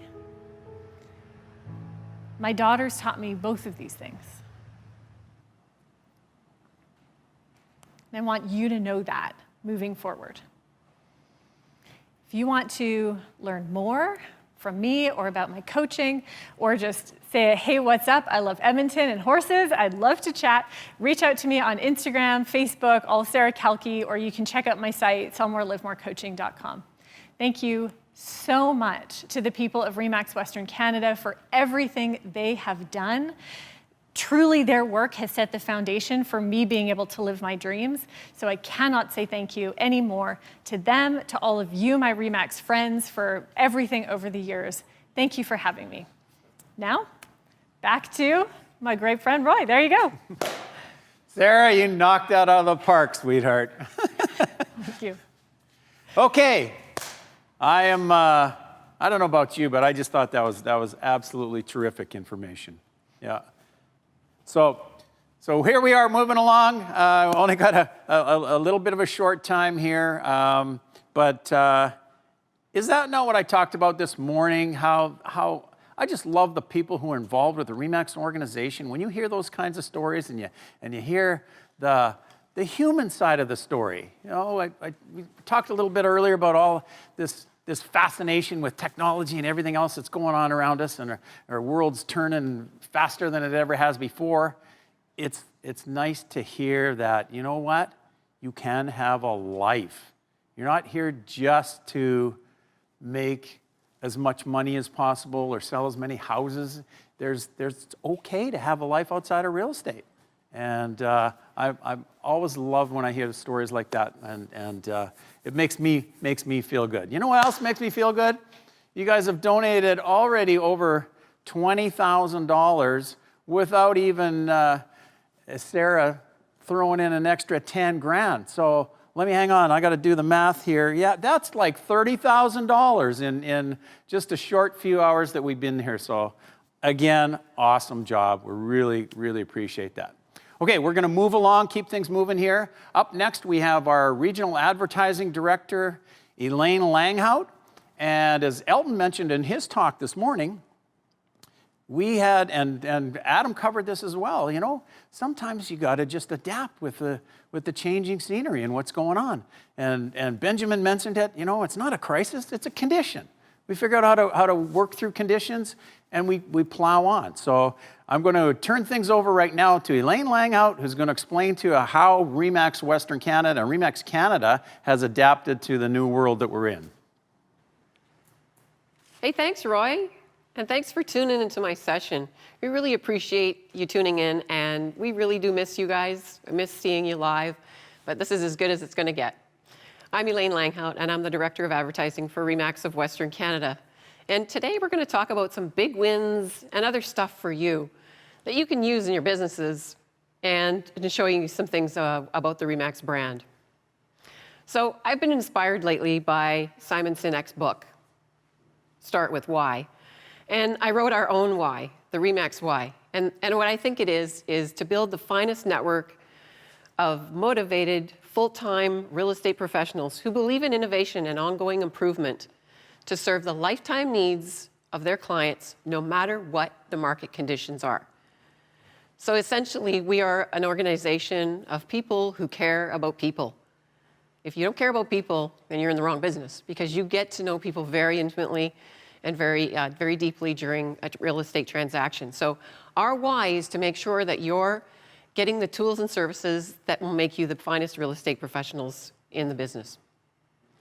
So during COVID-19, since the middle of March, and I really don't know what happened prior to March 15th, because I can't remember a thing, but everything that we've done since then has been focused on helping the consumer feel safe during the pandemic. So we created a whole resort of COVID-19 marketing tools for you, from Facebook ads to paid digital and various apps and things. We've got a whole gamut of resources for you available on remax.ca that you can use in your business. We also pivoted our statement, our positioning statement, to let our experience be your guide. So we dropped everything that we were doing prior to March 15th and changed it so that we're positioning you as the experienced professionals who can keep people safe during the pandemic. And then, of course, we're always driving traffic to remax.ca.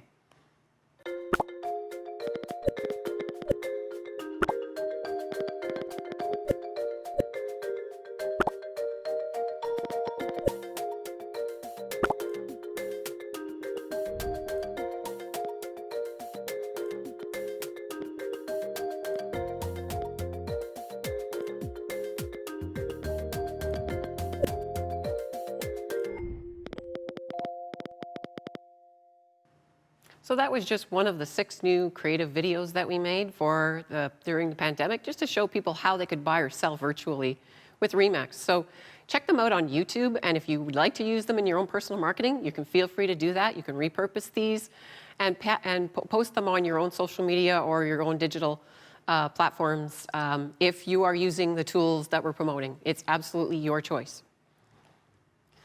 Another thing that we did during the pandemic, and I will keep referring to it as that time, is we created a new page for remax.ca and driving traffic to the newest and coming soon listings. We really think this is a really big advantage for buyers and sellers to get a jump on the newest listings. And what we need you to do is to ensure that you're populating your coming soon listings onto remax.ca, so that the consumer goes to this link they click on this link and they go to the newest listings or coming soons, and it gives them a jump on their marketing for your property. So it's going really well so far. And we just need to make sure that you're populating that area with coming soons, so the consumer gets some results when they come to this section. Another popular one for us is how much is your home worth, and the home value estimator tool on remax.ca. So make sure that you're referring to that as well in your own, in some of your marketing efforts. Remax.ca successes, you can see from the numbers I've listed on here, is basically we've had over 17 million users on remax.ca, and this is only 2020 stats. Over 33 million sessions, 137 million page views, and generating over 108,000 leads to you, REMAX Associates. So those are some pretty big numbers, and the year isn't even over yet, but some big successes on remax.ca. Another big success that we've been seeing is during our WHL season in Western Canada is that people came together over the past 3 seasons during our WHL themed game nights and raised over $585,000 for the Kidney Foundation of Canada. So this was during the jersey sales during the theme nights, and people across Western Canada came together, raised a whole bunch of money, and it's really a proud moment for us. Even though the season was cut short in Western Canada and across Canada with hockey, there were only 14 out of the 17 games that we were able to fundraise for, but what a big success that was, over $585,000 raised, so you can feel proud about that. So we're going to take a look at a couple of hockey commercials that we created during the COVID-19 crisis. So let's take a look. Thinking about owning a home? There's so much to know. REMAX is here to help. How about a bungalow? 2-story possibly? Or even a condo?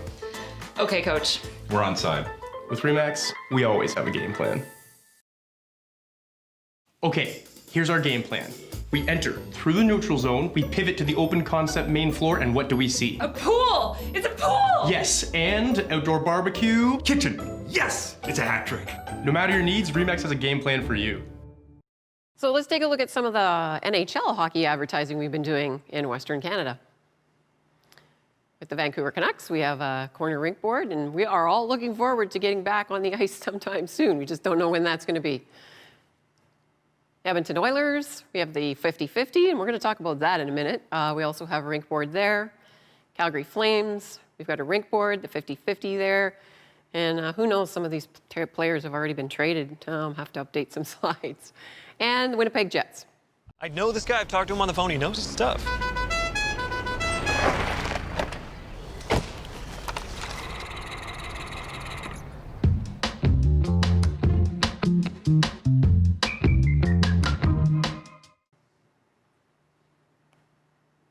And the Vancouver Whitecaps. We actually got some advertising in during the shutdown and the resumption of play. So this is just taking a look at what the Vancouver Whitecaps field signage looks like, and the LED. So back to hockey and the NHL. During the playoffs, there was a bunch of fundraising being done online during the 50-50. So in Vancouver, over $2.3 million was raised for the Canucks for Kids Fund. And it was due to the 50-50 running during the playoffs, and that was a really great thing. So we decided to sponsor it. And over in Calgary, they raised over $2.7 million during the playoffs for the REMAX 50-50. But as you probably all know, what happened in Edmonton was nothing short of a miracle. where they raised over $13 million. And this is net proceeds, by the way, for the REMAX Online 50/50 for the Oilers Foundation. So it was an amazing time for REMAX to be associated with the 50/50s during playoffs. A lot of people were watching, and some really amazing money was raised for causes with REMAX's name tagged along with it. So some more content that we were creating during COVID-19 was content for our blog on remax.ca. And during 2020, we created over 247 consumer-facing blog posts on the blog. And I hope you all know that these resources are available to you to use in your own personal marketing. We created 4 major reports, from the affordability report, livability, the global market outlook, and the fall housing market outlook. Over 3,276 news stories were generated, making over 668 million media impressions. So these resources are on the blog on remax.ca. To the far right of the screen, you'll see the little tab that says blog. Please go to that for some consumer resources to help you with your own personal marketing. And we also, this summer, ran in Western Canada the Above the Crowd with REMAX balloon contest. Now, the idea behind this was between July and the end of August, you could nominate people who had helped out during the pandemic. And then out of all the entries received by the end of August, we drew in every province, and they could schedule a hot air balloon flight for 2. So this is a picture of a couple that went up in the REMAX hot air balloon. Now, you normally cannot go for a ride in the REMAX balloon unless you're a VIP. So we can treat all of the people who won in the contest as VIPs, and we're getting some flights up over until the end of October. So it was a really great way to use the REMAX balloon during a time when we couldn't do events on the ground, but we could certainly get our balloon up in the air. So if you're in a major city in Western Canada, you will have seen the REMAX balloon this summer making flights across the prairies. Another outstanding item that we're promoting right now, and it's perfect time to drop down to Home Depot and pick up a couple of signs for your home or for a client that you may know who is going to help out with accessible trick-or-treating. This is a partnership with Home Depot. There's 120 outlets nationwide with 50,000 signs available. And it started on October the 10th. So if you want more information about accessible trick-or-treating, you can visit any one of those links that are noted on the screen. It's a really great partnership that we have with Home Depot, and helping kids get out for Halloween this year, and knowing that they can be safe at certain homes that have the accessible trick-or-treating sign in front of it. So that's about all that I've got for you this morning. I'm going to leave you with a spot from the REMAX's WAC series, and we'll talk to you again soon. I'd like to bring to the court's attention and submit into evidence Mark's face. His sad, sad little real estate agent face. No, he doesn't work for REMAX, but everywhere he goes, he's surrounded by REMAX branding. He'll look to the left. What's there? That's a billboard. Looks to the right. Oh, it's a REMAX balloon for some reason. He could even leave the country, and he still sees REMAX everywhere. Everywhere. I submit to you, Mr. REMAX, why don't you like Mark? I don't know Mark. Exactly. Nobody does. Because without brand awareness, he has no friends. None. Maybe if Mark joined REMAX, it'd cheer him up. Oh, objection! Overruled. Sustained? Oh, you know what? REMAX wins. Case closed.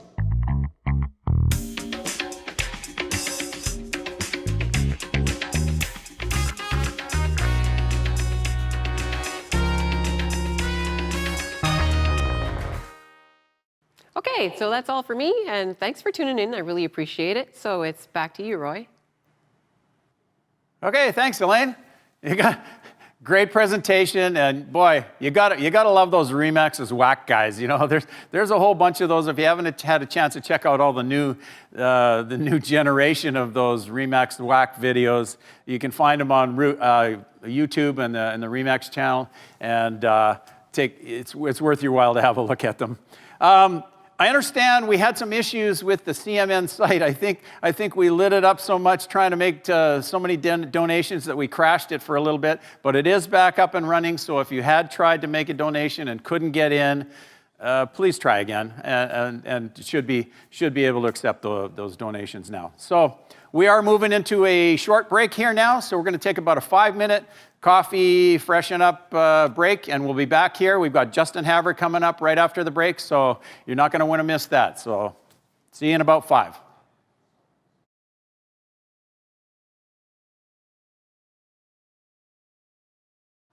All right, everybody fed and ready to go? I sure hope so. I'll tell you what, we're going to finish real strong here over the next couple hours, and I, for one, can't wait till we hit the comedy and cocktail at the end, but that's just me. Anyway, I can tell by the tweets and the text messages I'm getting that some of you have started a little bit early. But here's what you want to do right now over the next hour or two. You want to listen to the next 3 speakers that we've got, because you don't want to be one of those people who go, oh, damn, I turned off before that happened, right? So I want to ask you a question.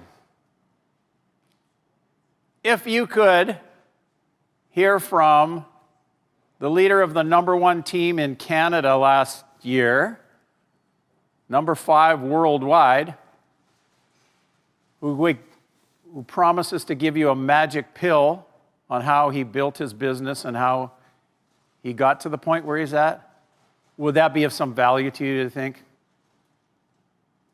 I can't hear your answer. Yes, I'm going to take that as a yes. Now, here's a guy who is also the epitome of somebody who, walking down the street, you wouldn't know, go, hey, that guy's a really high-producing realtor. And that's what I love about, and we've been talking about this all day, the human aspect of what we do. And he's another guy who epitomizes that, and I'm going to let him carry it from here, but we're going to go to he's presenting from his home in Calgary, and so I want you all to give it up for Mr. Justin Haver. Hey everyone at Activate with REMAX here in Western Canada. Hi, my name is Justin Haver with Justin Haver Associates of REMAX First in Calgary.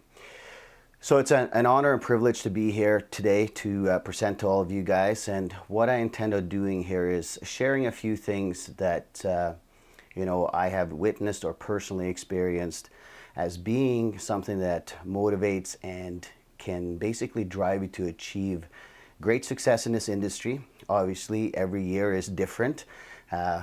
2020 has been a bit of a curveball year for all of us, and none of us expected what we saw here this year with the pandemic.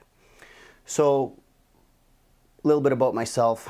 I got into the business in 2005 as an individual agent, and I partnered up with an agent who I have the privilege to work with on my team today.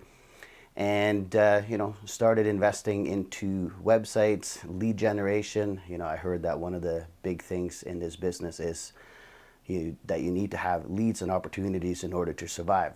So I invested into many websites and started building that out. And in 2009, I was recognized as the #1 individual agent in a brokerage of about 700 agents.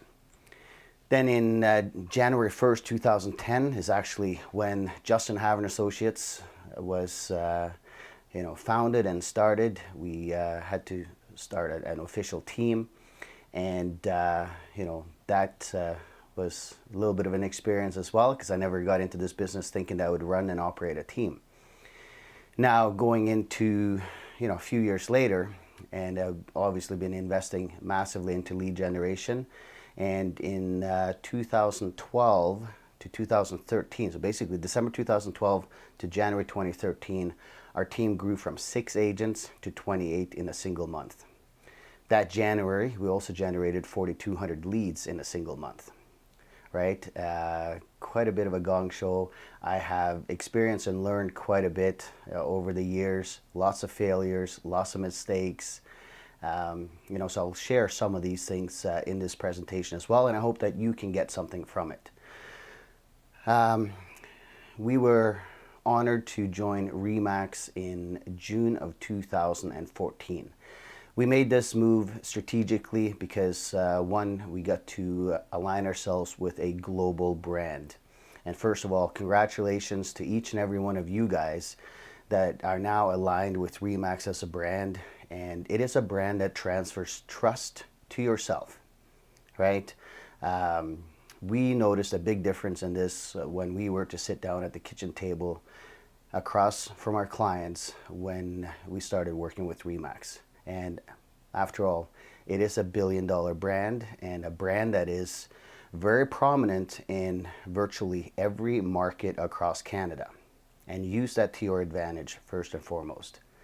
Right? Here in Calgary, for instance, in 2019, 46% of home sellers chose a REMAX agent. And that's a pretty big market share. So one of the things, I wish that you would take into consideration is how can you leverage REMAX as a brand for your own business going into 2021, right? So we aligned ourselves with REMAX in June of 2014. We have had an honor and privilege to now be with REMAX for many years. And as a result of the hard work of every team member and staff on our organization, we've been recognized as the #1 REMAX team in Canada for the last couple of years based on closed transactions. Last year in 2019, we were also recognized as the #1 REMAX team for both production and closed transactions for all of Canada, and #5 in the entire world. And this is accomplished purely because of teamwork. Everyone on the team is dedicated to serve our clients at the highest level, and they're also supporting one another within the team, collaborating and figuring out ways to navigate through some of the challenging times that we're in. Now, here in Calgary, we have had a challenging market since about 2014 when the energy prices collapsed. So one of the things that I want you to also think about here as well is that, with this pandemic and the uncertainty in the marketplace, there are a lot of agents that will look at the market as being an excuse for why they are not getting the results that they wish or want to achieve. So think about that for a second. Our market here in Calgary has probably been one of the most challenging economic markets for the last several years. Yet our team has been able to achieve some pretty massive success. So why do you think that we were able to achieve such massive success in one of the most challenging economies in all of Canada? Well, it's because we didn't necessarily listen to the economy and what's going on there. We created our own economy within the team where we were striving to take market share, serve our clients at the highest level, and collectively we were focused on the client experience and how we can become better agents each and every day. So a lot of people in this business, they want to find the shortcut or the magic pill. And I'm going to give you guys the magic pill here today. The magic pill that will give you the opportunity for you to create whatever life that you want to create for yourself and your family. You see, one of the things that we tend to do each and every year is that we tend to set goals. Right now, we should be thinking about 2021 and what we want to achieve in 2021. A goal is just a good idea, but a commitment is defined one way and only one way, by the results. So here we are, looking into 2021. What am I prepared to do? Why are you making these commitments and goals into 2021? So I want you to think of what is the one thing that hasn't happened in your personal life that is a change, a choice, or a greater production in 2021 is going to give you. Right? So we need to attach our results and our goal and our commitments to something that is going to fulfill us. You see, early on in my career, I used to idolize a lot of successful agents, and I thought that, success would change me and change my life. I remember in 2009 when I was recognized as the #1 individual agent in this brokerage that I used to be at. And I was also going through some personal changes as well, divorce, seems to happen quite frequent in this industry, or we would call it domestic restructuring. And you see, I was recognized as the #1 agent, and I remember sitting in this empty house all alone, recognized as the #1 agent in this brokerage, and I cried. And I thought, wow, is this what success feels like? Right? Very empty, very lonely. And some of the things that I've learned over the years is that, you know, we seem to have an idea in our head what success is going to do for us and how it's going to change us and how it's going to change us and how we feel. And I can tell you, even today, where, you know, we have achieved massive success, it hasn't changed who I am. It doesn't change how I feel. But what it does do is gives me the ability to create memorable life experiences. So this brings me to this slide right here. What is one thing that you want to experience in 2021? And I want you to think long and hard about this. You know, is it an experience where you take your family to that dream vacation that you've always wanted to go on? Maybe you want to go to Hawaii, or you want to go to Bora Bora, or you want to go down to Mexico or Jamaica, if vacations is an experience that you enjoy with your loved ones and your family. Or is it that you want to, you know, treat your significant other to, you know, maybe send them to university or get a degree in a field that they want to, while you can support them? Or is it that you want to send your parents on a cruise? Or maybe you want to buy, you know, your parents a cabin?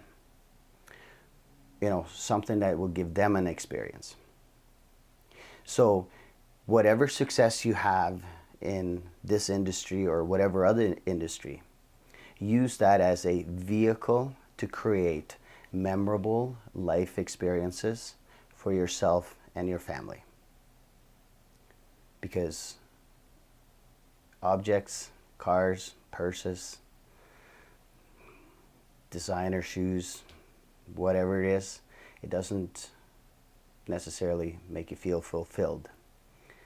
But an experience is something that you'll always cherish and have with you. So then brings us back to, like, you figure out what is your one thing that you want to achieve in your personal life. Maybe it's something that's going to be the result of higher earnings in 2021. I also want you to look at, you know, your professional life and your personal life. What are 3 personal achievements that you want to achieve in 2021? You know, do you want to start working out on a consistent basis? Do you want to lose weight? Do you want to learn something new or master something new personally? Do you want to take up painting? You know, is there a specific hobby? You know, be very specific with these things and make sure that you do write them down. Now you go over to your professional achievements. You know, what are 3 things that you want to achieve there? Do you want to take on more listings than you have in the previous year? Or do you want to, you know, work with more buyers? You know, in challenging markets, you know, sellers can be a little more challenging than working with buyers. Buyers can be a very positive experience for the most part.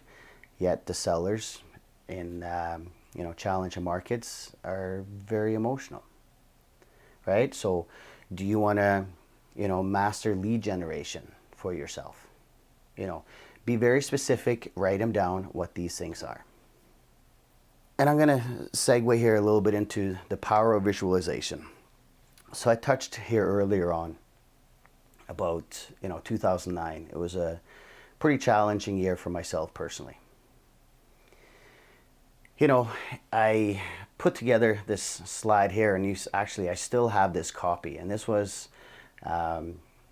something that I got from, you know, The Secret. You guys may remember that from back in the late 2000s, where, you know, they talked about the power of visualization and manifesting a vision board, or a dream board as it may also be called. So I took a little bit of time and I put together this, well, not a lot of time. I took a few photos on a just regular sheet of paper. And I'm a big sucker for turquoise waters and white sand beaches. And one of the places that I wanted to experience was Bora Bora. So I put that on there. I wanted a property and a house with mountain views. It's something that I, enjoy looking at each and every day. Today, out the window looking at the Rocky Mountains. But I wanted a house with no neighbors behind and a view of the mountains. I also wanted to sell a lot of houses and make some money. And, I also had a dream of having an R8 at the time. Although on this picture here, you see a white R8. I never used to like white cars, but I wanted an R8, so I figured I'd put a white R8 on there. Now I can tell you this, these things didn't necessarily happen within the first year, but within 5 years of me creating this vision board, and it was a pretty weak one, I will say, but it did work. So I created this vision board. I ended up selling a lot of houses. I ended up getting my house with mountain views. I also ended up getting a free trip to Bora Bora. Yes, free. And I got to experience Bora Bora. I also happened to also get an R8. So I hang on to this piece of paper that I put together in 2009. And one of the things with a vision board is that you do want to put it somewhere where you see it every day. Today, I still have a vision board. It sits right on my bathroom mirror. I see it each and every day, where I touch on personal things that I want to experience or change, business, and mindset. Mindset is also very important. But I'm going to also tell a little bit of story too about the power of vision boards, because I had this goal and vision of acquiring Calgary.com. And after this vision board right here, a few years later, I put on the corner of my vision board that I wanted to own Calgary.com. And Calgary.com was a domain that wasn't in use at the time. And I had reached out to the people that owned it. They didn't want to sell it. And each year when I redid my vision board, I actually cut off the corner where it said own Calgary.com, and I hung up my new vision board and I would put it in the corner again. 4 years later, I get contacted by the owners of Calgary.com asking if I was still interested. And for the last couple of years, we have owned and operated, and we're now running Calgary.com. So it's quite fascinating to see how things can manifest into reality. And you have to be patient with it. So create a vision board is one of the things. Now, if you're looking at having your goals or commitments for 2021 and how many transactions you want to do. Let's say you have a goal of selling 52 homes in a year. Now, you want to reverse engineer that. You want to look at, how many people do you need to speak to in order to set an appointment? How many appointments do you need to set in order to get a transaction? So if you can reverse engineer 52 sales, you know that you, on average, might average 7 to 8 appointments per transactions. You know then also how many people you have to contact in order to get an appointment. So look at your business similar to that.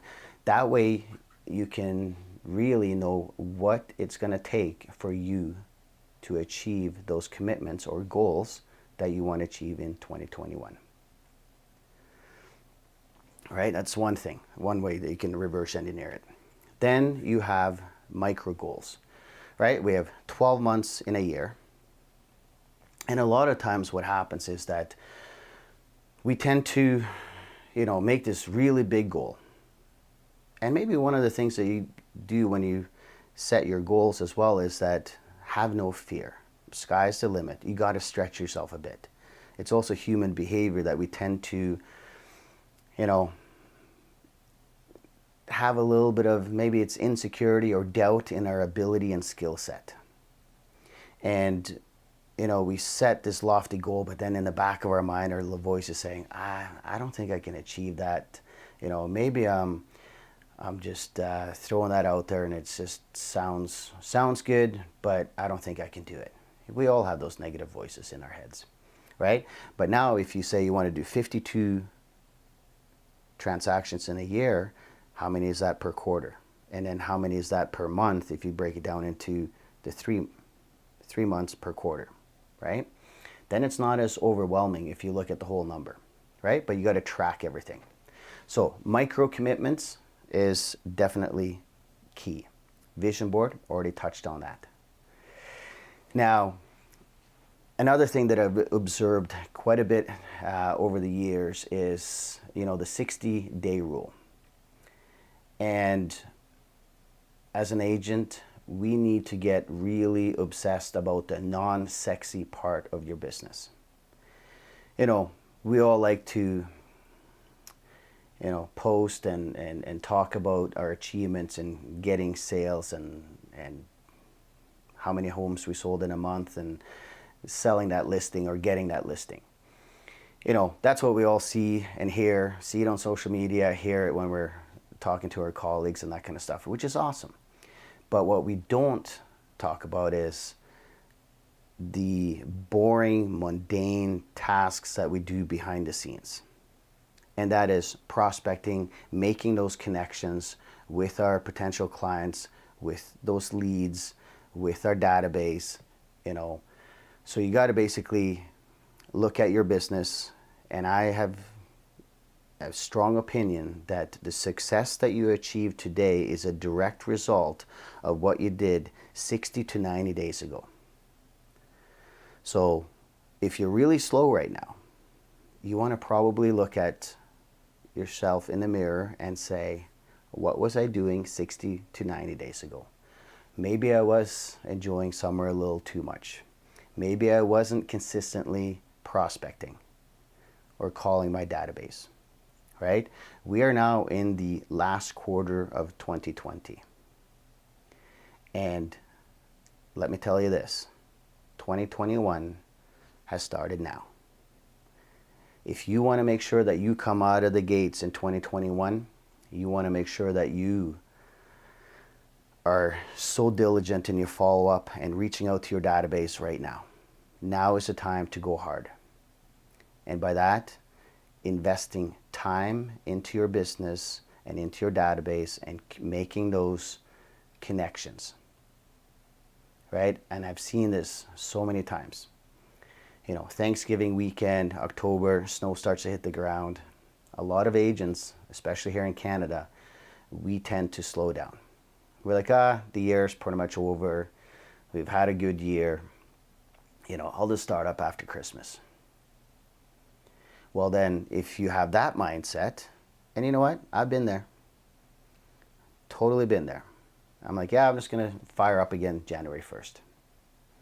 Well then what happens is January goes through and, you know, maybe you're showing some houses or meeting some clients, but you're probably not going to see your first paycheck till March, April, or even May.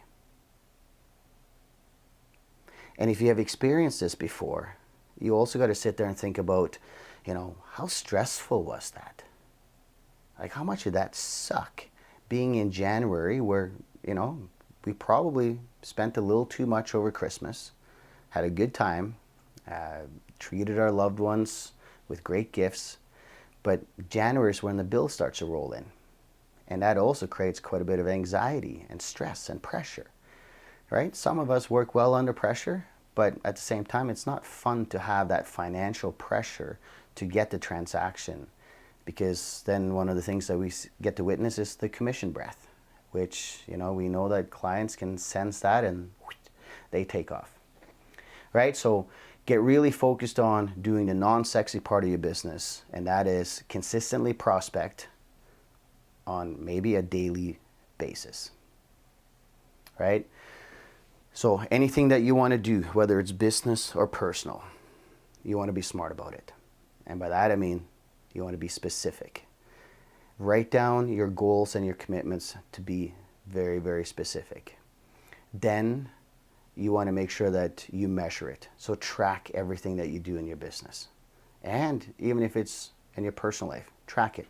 Health and fitness, track what you eat, track how often you work out, you know, be obsessed about some of this stuff, right? Then you want to make sure that it's all attainable, right?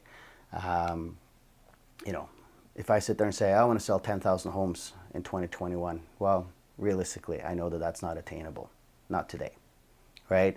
So you do want to make sure that you have whatever commitments, goals that are attainable, and make sure that they're relevant to what you want to achieve. So you got to have boundaries as well, so that you basically stay in your lane.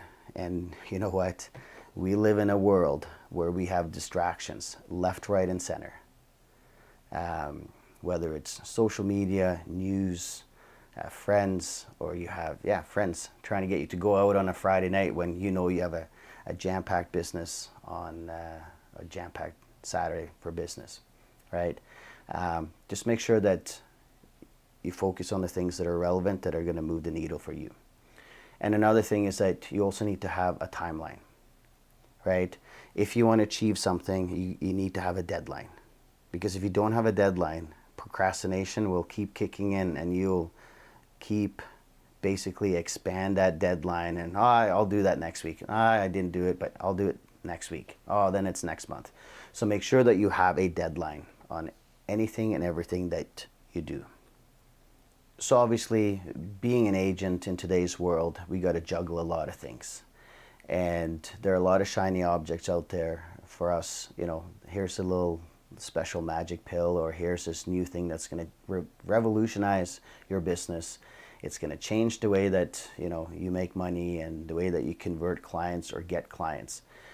One of the things that I will say is, and again, I touched on this on the previous slide, is have boundaries. You know, focus on maybe 4 or 5 things that you want to really master in your business. Don't try to be everything to everyone. You know, you're just going to run yourself way too thin, and your clients will suffer, you will suffer, and your family will suffer. So make sure that you focus on those boundaries, and maybe you do write down some of the things that, you know, you don't want to do and that you're basically going to cut out of your life, so that you can stay in your lane and be really focused on what it is that you want to achieve.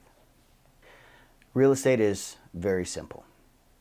You know, a lot of times we tend to think that it's more complicated than it is. And that's sometimes just natural human behavior, right? So one way that you can really ensure that you are set up for success in 2021 is make a list of people, right? Your database.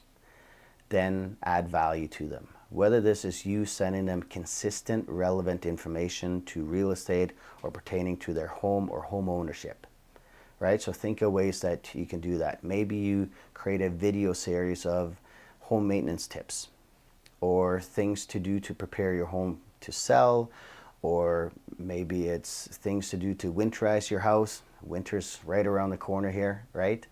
You know, another thing that you want to do is you want to review all your lead sources for this past year. Look at all the transactions that you did, and then where did they come from? You know, are there some lead sources in there that, you know, you spent a lot of money on to generate, but maybe it didn't move the needle as much as you thought? Maybe you want to cut that out and then focus on the areas where you're getting most of your business, right? Like I said, where did your leads come from? Now, you also got to look at it as, you know, is there an opportunity out there for you to get more leads? You know, is it partnering with a builder? Is it partnering with a mortgage broker? Is it holding client events? You know, or is it investing in that website that you've always wanted to invest in, right? I will say that investing into websites is something that can take a very long time before you see any results at all, depending on how you do it. So you have a lot of potential income streams to your business, more than you think. but focus on maybe 4 or 5 of these. So, database, sphere of influence, friends, family, and maybe find out who are your biggest fans, right? Do you have that raving fan that's always sending you referrals from their friends or coworkers? Make sure that you really, bond with that person and take really good care of them, because then they will continue to feed your business as well. Are you going to implement something new like video? Video is something that has really changed here over the last couple of years, and especially with the pandemic. We are now more comfortable with video. The consumers are more comfortable with video. Is there an opportunity there for your business? So think about those things, but in reality, real estate is pretty simple. It's all about relationships and how you bring value to your clients. So some key points to take in all of this when you sit there and analyze both your personal life and business is take personal responsibility, number one, right? To be successful, you must take responsibility for what shows up in your life. That means your personal life and business. One of the things that I've personally experienced is that your personal stuff can also show up in your business. But I also know that if you take care of yourself personally through personal development and get yourself to be in a better place, magically your business also improves, right? Then you want to look at your commitments, right? This is another area of both your personal life and your business life that can be very impactful on you. And they got to be commitments, right? Make them smart and then split them into micro commitments that are measured by the results, right? If you have that fitness commitment to lose 10 pounds, make sure you track that, because if you lose that 10 pounds, that's how you measure the result of all the action steps that you took to get there. Accountability. This is probably one of the things that we all struggle with, and this could stem from my childhood or maybe school, whatever it was. A lot of us don't have a positive experience with accountability. But I'll tell you this, as long as it's accountability that is without judgment, it is a lot easier, right? So have someone, whether it's your significant other or your coworkers, to hold you accountable for your commitments. But that is observing or noticing without judgment, right? So accountability. And then you have the public declaration. Whether you declare this publicly to your family, what your commitments are for 2021, or to your colleagues, or you create that vision board, or you post it out on social media. As long as you declare your commitments publicly, there's a higher likelihood that you're going to follow through on them. Fun, right?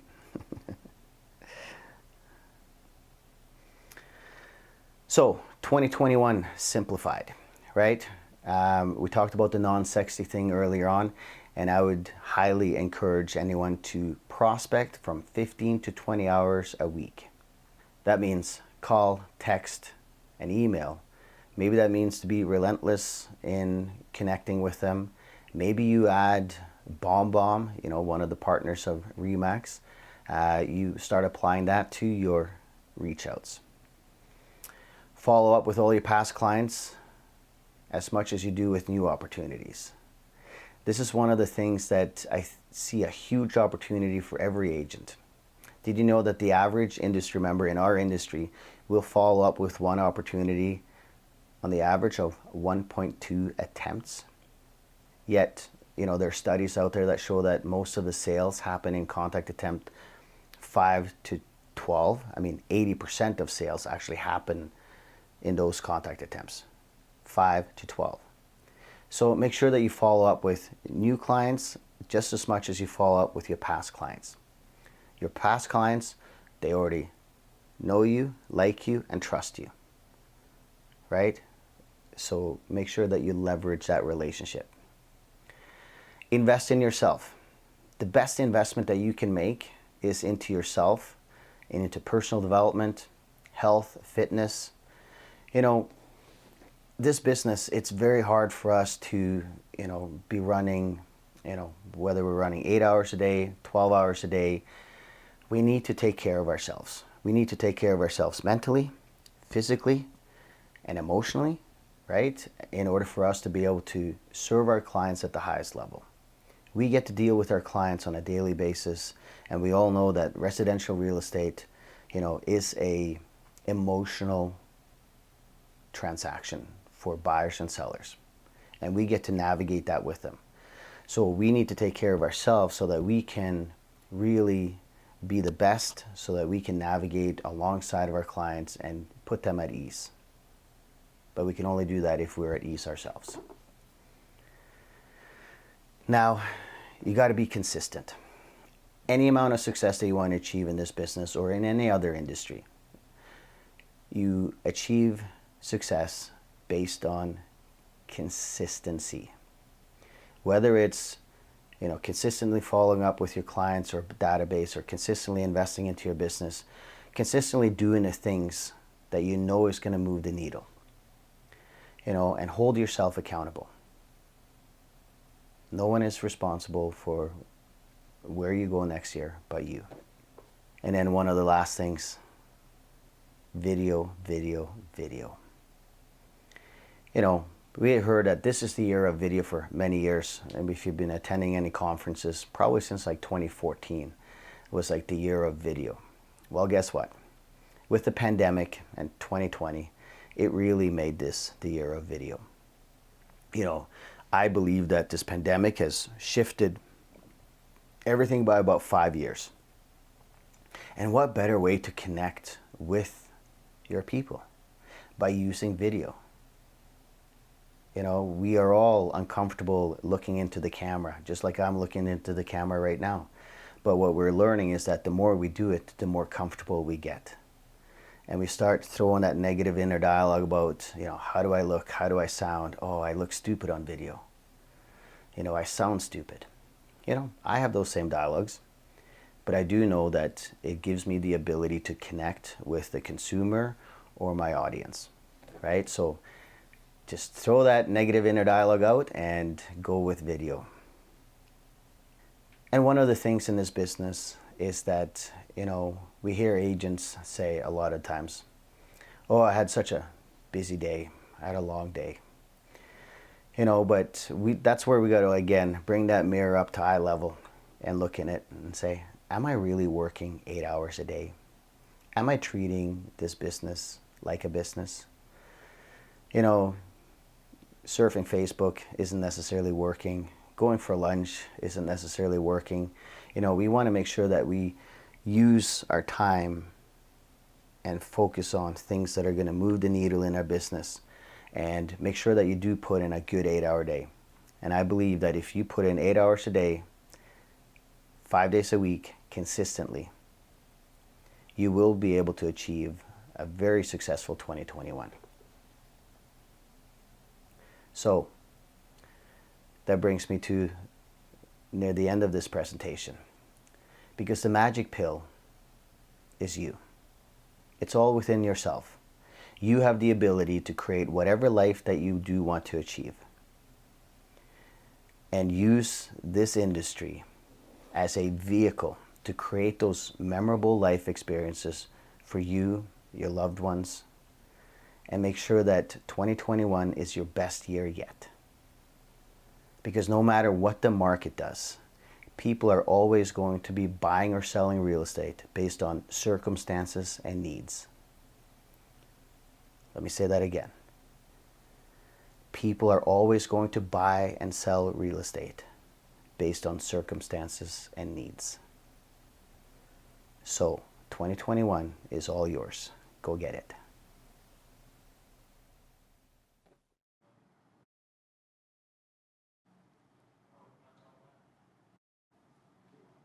All right. Thank you so much, Justin. Awesome stuff from a guy who understands this industry and knows what he's. And there's that whole theme that we seem to have adapted today. You know, about this having a life as well as, you know, work. If you work 8 hours, a day, that's a normal work day for everybody. Too many times, as Justin just said, you think you're working and you're not really working. So that's a great inspiration from a really good guy. And Justin, I hope it's not snowing out there. Sucks to be you if it is. Sorry. Anyway, we're moving at warp speed here now. We got another prize to give out. This one's a drone. That's amazing. Been donated to us from our friends at Dot Loop. And I hope it's been a long time since you've anything other than online signatures for anything. But if you haven't, get to the Dot Loop booth and check things out. And so the winner of this is oh my goodness. Okay. The winner is Paul Chima, our old friend Paul Chima from REMAX Prime Properties in Toronto, Ontario. And Paul has just returned to us. He had a bit of a brain freeze. He thought the grass was greener on the other side, so he went and took a sabbatical for a while. And now he's back, and we're very happy to have you back, Paul. Good to see you, and especially attending Activate. Like, you've always been a great supporter of ours. So that's cool. And you know what? We'll ship out your drone, hopefully at some point in time here real soon. Okay, next up, I've been looking forward to this one all day as well. It's my pleasure now to introduce to you Tina Verghese. Tina was named as pardon me, I told you it's live, we're going to make those mistakes. Tina was named as one of Canada's top 10 notable speakers by Ignite magazine. She's a speaker and a trainer specializing in diversity and inclusion, inclusive leadership, and work-life balance.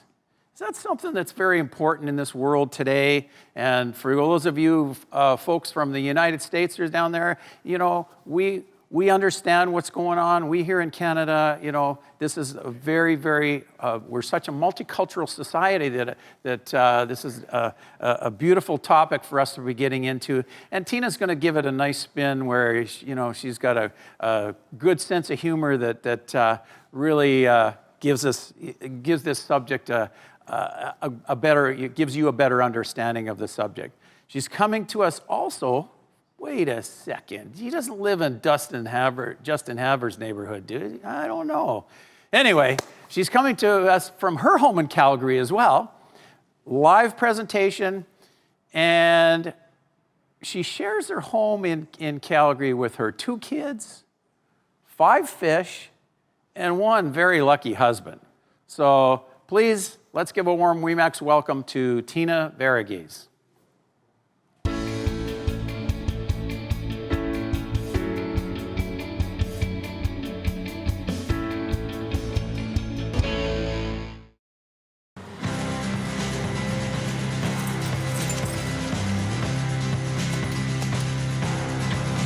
There's a road,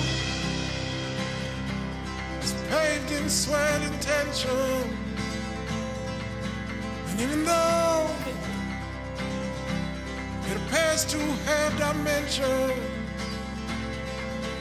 many good souls get lost when the folk around.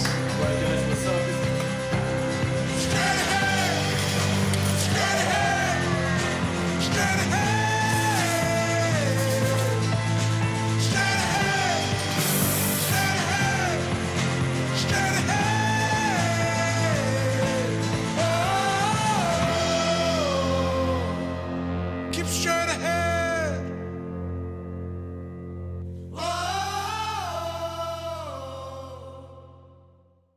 Hi, everybody. My name is Tina Verghese, and Roy is right. I actually do hail from Calgary. I was wondering why Justin's name sounded so familiar to me, and I realized it's because he has a massive billboard at the Calgary airport, and pre-COVID, I was there at least 3 times a week. So he was very familiar to me. I also pointed out that I dressed in the REMAX colors. I just want that absolutely pointed out, that I dressed in the REMAX colors.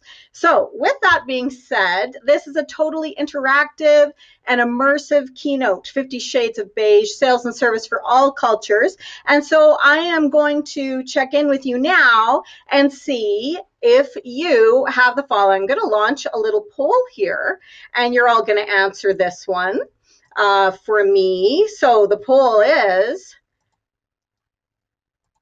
drum roll. Have you ever come across a client with such a strong accent you didn't know what they were saying? So remember, all your poll answers are anonymous. Let's see if you guys are paying any attention. I'd love for you. Now there's a 10-second lag here because so many of you are on the line. So you're going to have to hear me babble while you're actually answering this. So this is awkward. I wonder what you're going to come up with. Let's see what you're going to come up with.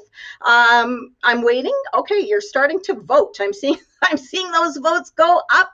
I'm seeing those votes go up. So let's see what we came up with. So, oh no, they're still going up. They're climbing. They're climbing. They are climbing. Let's see. Ben, share that poll for me if you don't. Oh, they're still climbing. They're actually still climbing. Let's see. I think I did it. I'm trying to answer it myself. It says that 90% of you actually have come across someone with such a strong accent that you didn't know what they were saying, and 10% of you have not come across somebody that has such a strong accent you didn't know what they were saying.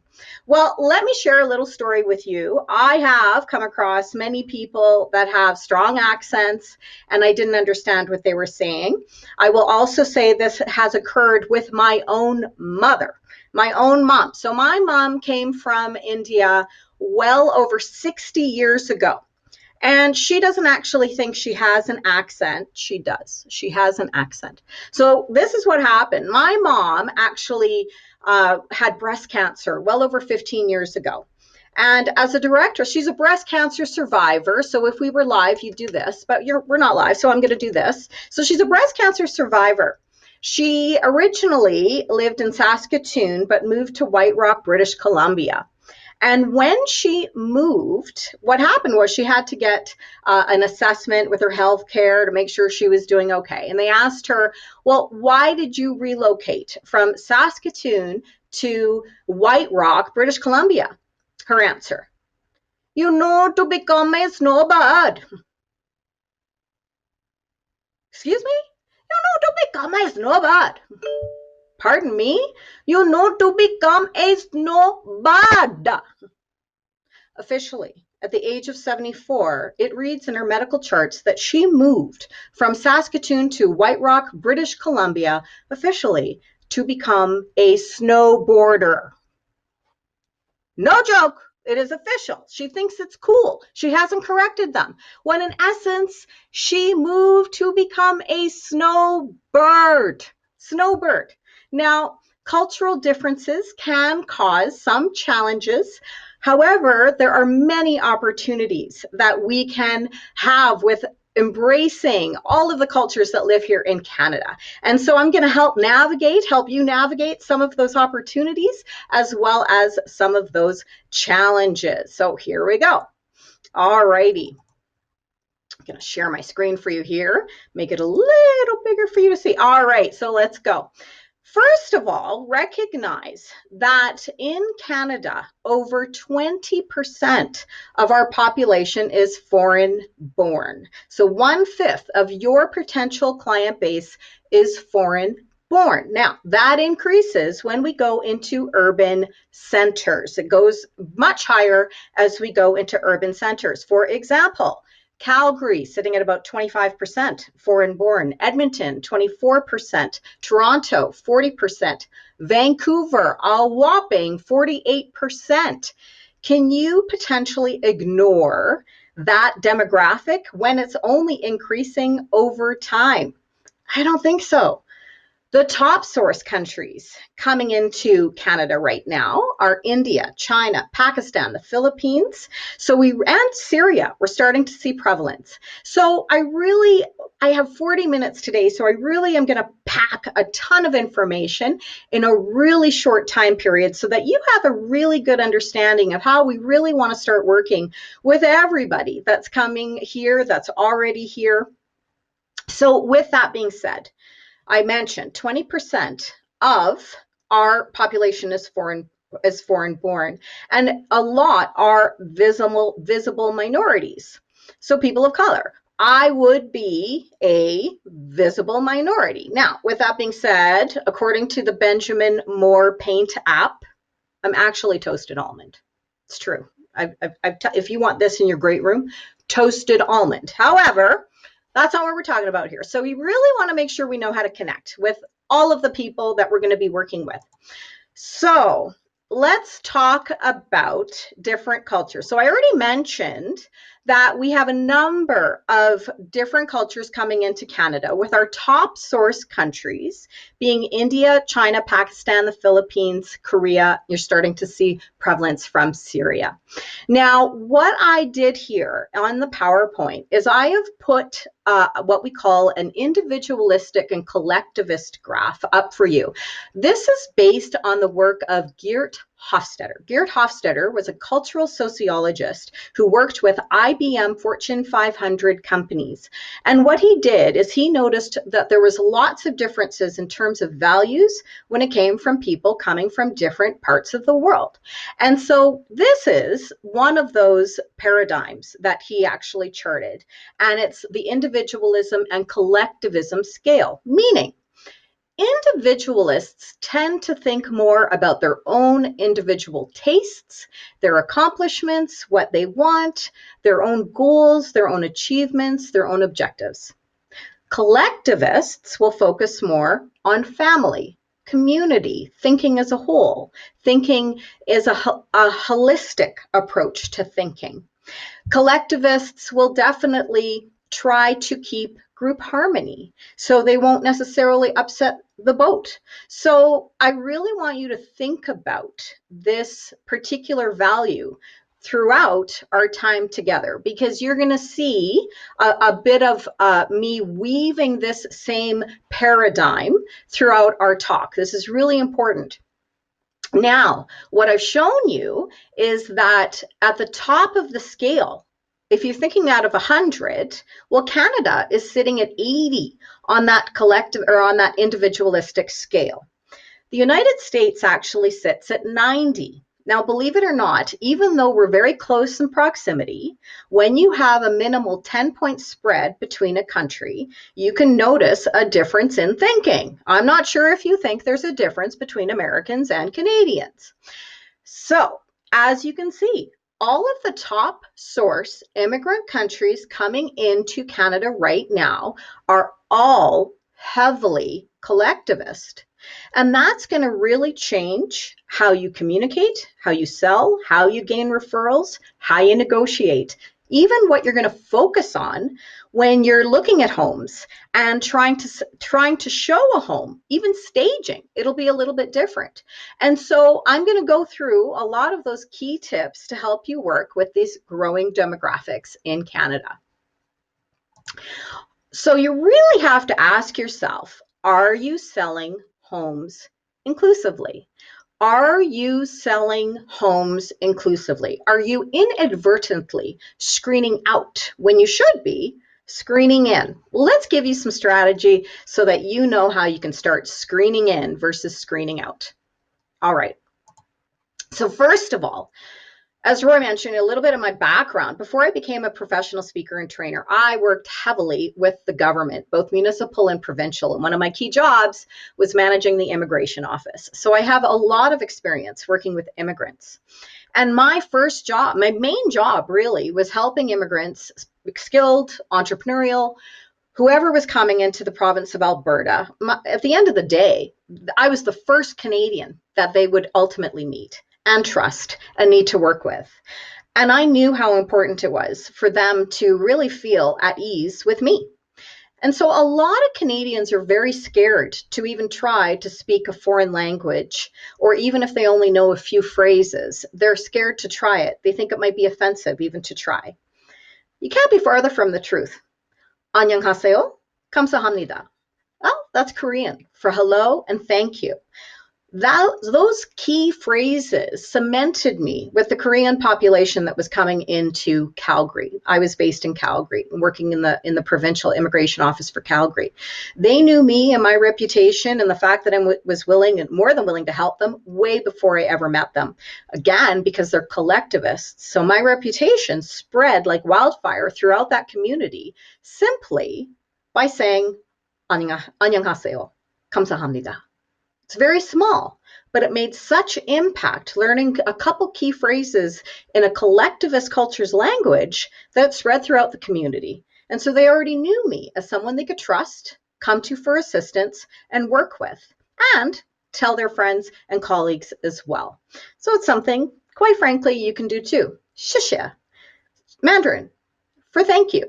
So it's small things, but those small things with collectivists that really mean something because they're very into the relationship, because relationship building, as you can imagine, is key for collectivists. They're family and community oriented. So it's a small thing that has incredibly large impact. Ask about culture. So what do I mean by this? Well, you may have heard the term microaggression lately, particularly with Black Lives Matters. A typical microaggression that someone like myself, a person of color, hears, probably twice a month is, where are you from? No, where are you really from? When I say I'm from Saskatoon, Saskatchewan originally, go Riders, whoop whoop. They don't like that answer. And so they ask again, well, no. Where are you really from? Well, when you ask someone, a person of color, that question with the follow-up, where are you really from? You've othered me. You've made me feel less than Canadian. You've made me feel less Canadian than you. So what you really want to say when you have a truthful, honest, authentic relationship with your client, what is your cultural background? Well, this way you're coming from a place of positive intention, authenticity, and relationship building, especially if you really, truly want to know. So it's a very slight change in language, but it's not a microaggression. It's a positive way to build a relationship with someone else. All right, I've put 2 potential addresses, and a lot of realtors know this one. I would say the general public does not know the answer to this one. If you're new to real estate, this is a key piece to know.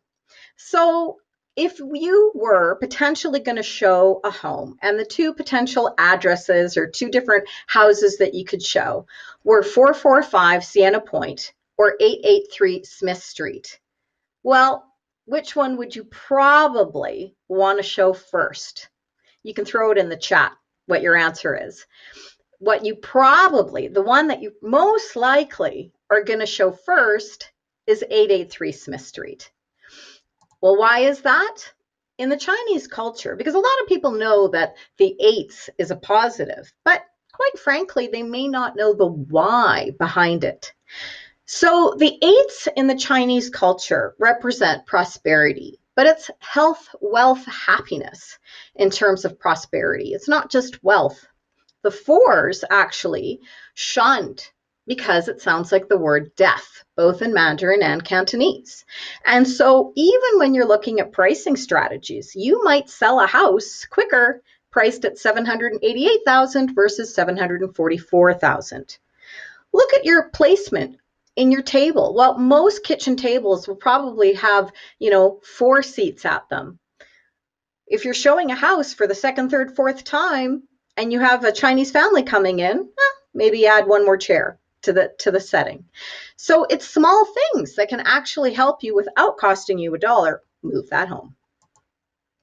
All right, I'm going to launch my next poll. So here's my next poll for you.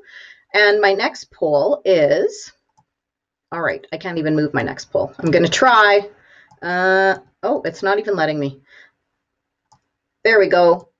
Tina Tech 2.0. Okay, making it visible for you. Have you ever come across a client that has a very challenging speaking style? So challenging, you thought they may be rude. So I'm going to let you answer that one. Have you ever come across a client that has such a challenging speaking style that you thought they may be rude? So I'm going to let you vote on that one and see where some of those answers pan out. So I'm seeing those votes come. Oh, they're coming up. They're going up. It's a lag. So now I have to do this until those votes come in. Do do do do ba da da do da da da da do do do. Okay, I'm gonna stop. That's horrible. No one should hear me sing. All right, so I am seeing, this is interesting actually. I did not think that this would be where we were going to come out. So 67% of you felt that you have come across someone that had such a challenging accent? Actually, that just went up 70%. 70% of you felt that you have come across someone that has such a challenging accent that you didn't understand what they were saying. And only 27% of you felt that no, you have never come across somebody that had such a challenging accent that you potentially thought that they were rude. All right, so I'm just going to quickly go back into my little slide for you here. So with that, I am going to go through speaking styles. Recognize, if you have only lived in Canada or have really traveled within Canada and haven't traveled extensively, or if you look at your friends, your client base, and it's pretty homogenous, you'd be very used to a Canadian speaking style. And believe it or not, we actually do have a speaking style. And you would not even realize how different our speaking style is unless I sent you to China. And then all of a sudden you'd realize that we absolutely have a Canadian speaking style. So I am going to go over 4 main styles of speaking that really can cause realtors potentially some grief, because you may perceive somebody in a way that they weren't meant to be perceived. It might actually be a cultural style of speaking. Yet, knowledge is power. And so I'm going to give you some of that knowledge right now. So first of all, reflexive speakers. Not all, but some people coming from South America. So some of your clients coming from South America will actually start to repeat what you're saying using the exact same tone and intonation that you're using. Well, remember the kids in the car when you did really long car trips, and all of a sudden after the 4-hour mark, they'd say, "Mommy, when are we going to get there? Mommy, when are we going to get there? Stop repeating me. Stop repeating me. Why are you keeping repeating me? You keep repeating me." Remember, you know how kids kind of do that when they get really bored? Some, not all, but some of your South American clients will start to repeat what you're saying using the exact same tone and intonation that you're using. They will do this to let you know they have heard everything that you're saying, and they're trying to show you respect by repeating what you said.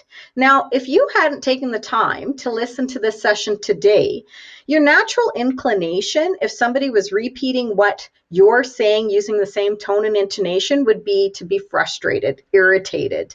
You might even stop speaking. You would feel like that parent in the car.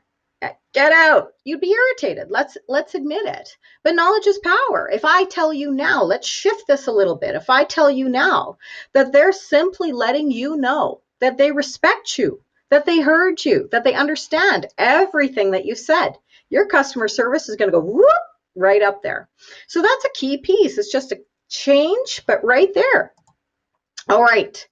The interrupters, people coming from Latin America, Latin Europe, France, the Middle East, South Asia, tend to continually interrupt conversations. Yet, we don't necessarily realize that they're interrupting that conversation because we're so irritated by the fact that they're interrupting that conversation so much, our customer service levels go really, really quickly. Well, how can you not? Because you're being interrupted constantly. So of course you're going to feel frustrated. In France, the dialogue is very different than it is in Canada. In Canada, we tend to do what I like to call the pause. So someone will speak, pause, someone will speak, pause, someone will speak. We don't talk over one another. And in fact, if someone was to talk over you, well, you would find that kind of irritating because it's not what we're used to as Canadians when we speak. In France, it will sound like a tennis match. Whoosh, whoosh, whoosh, whoosh. They talk over each other all the time. And in fact, they interrupt each other. I don't know why I'm still doing this with my hands. They interrupt each other all the time. And that is actually considered polite. If they're interrupting you during the conversation, it's actually considered polite. I had a wonderful friend, colleague in my life who actually immigrated from France in 2006. She's a dutiful French daughter like me. And finally, she's on the phone with her parents, and they went, "Wait, hello, are you there?" Because she didn't interrupt them. She had become so accustomed to Canadian way of speaking that she didn't interrupt her parents on the phone, and they assumed that she was ignoring them. The direct communicators,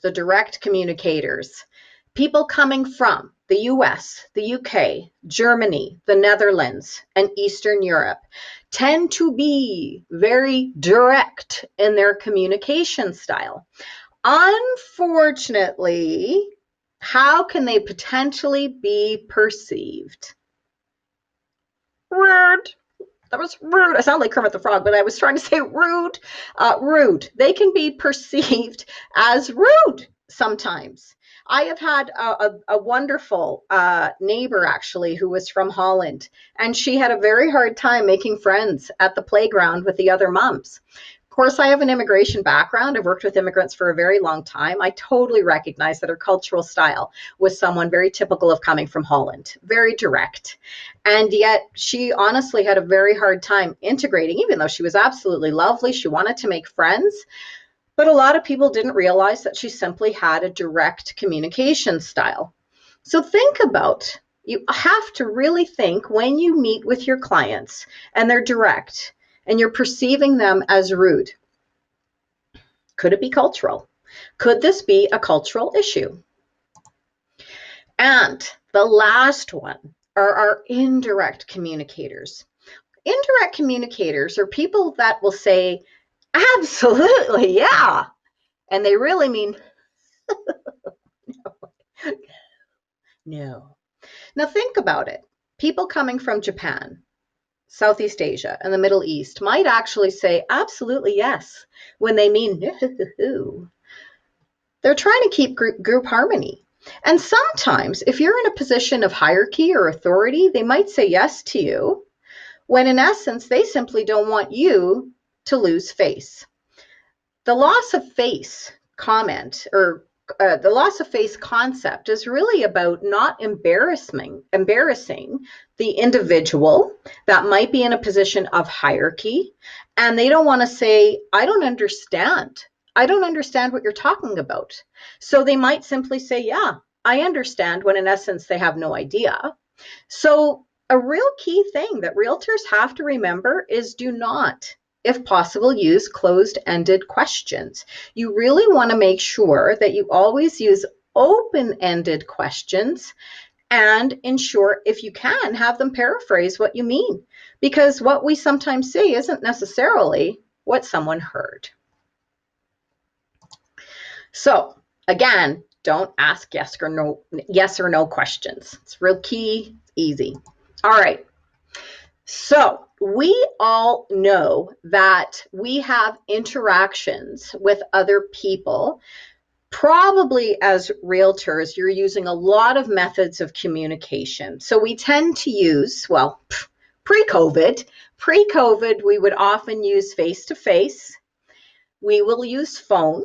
We will use email. We will use text. Justin referred to BombBomb. I love BombBomb, actually. BombBomb's a pretty cool app to use to connect with people in a way that we need to now during COVID.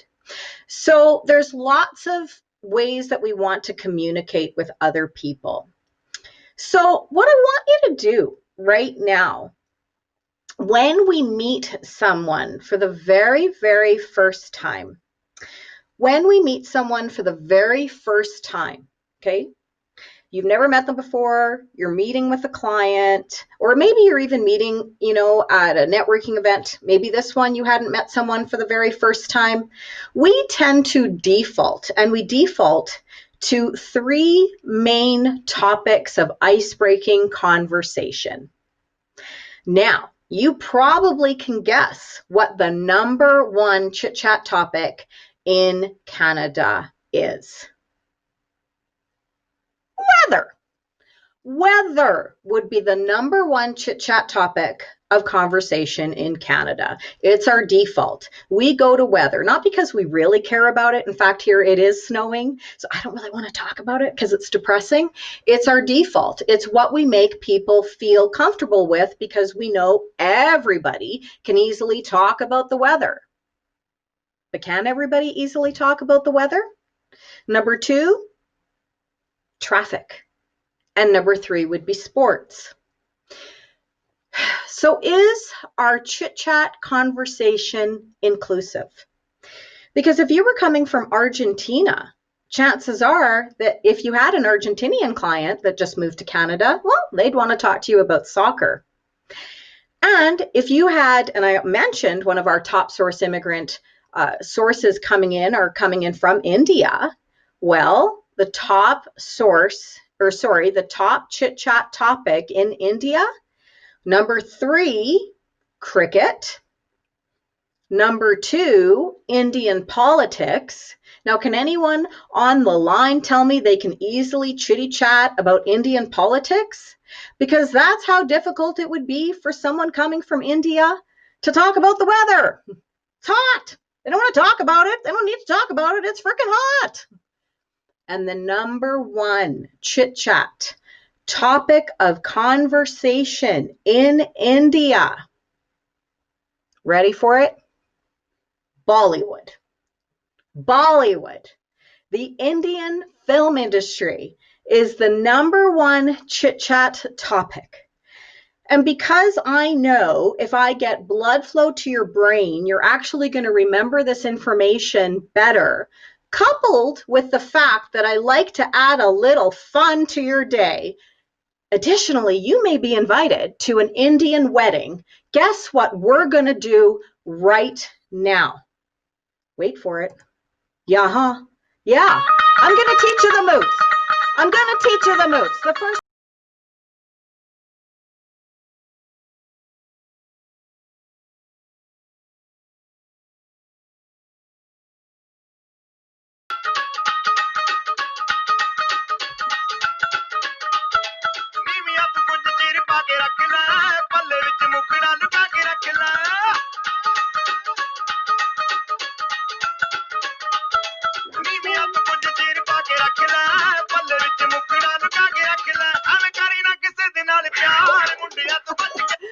Okay, you got to throw it in the chat. Did any of you do that? I need to know. Did any of you actually do that? I can't even see you.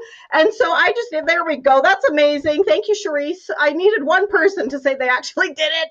Tobias, love it. Okay, thank you. I really needed that. I love the Bollywood. No.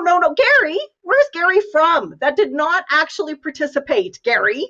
Charisse, is laughing at you, Gary. I feel she's laughing at you. This is awesome. That was the bomb. Love it. Yeah, we can have fun even though we're at home. Except Gary. Gary did not have fun doing that, but everyone else did, Gary. Look at the chat, Gary. Everyone else did that. Made my day, Danny. Thank you, Danny.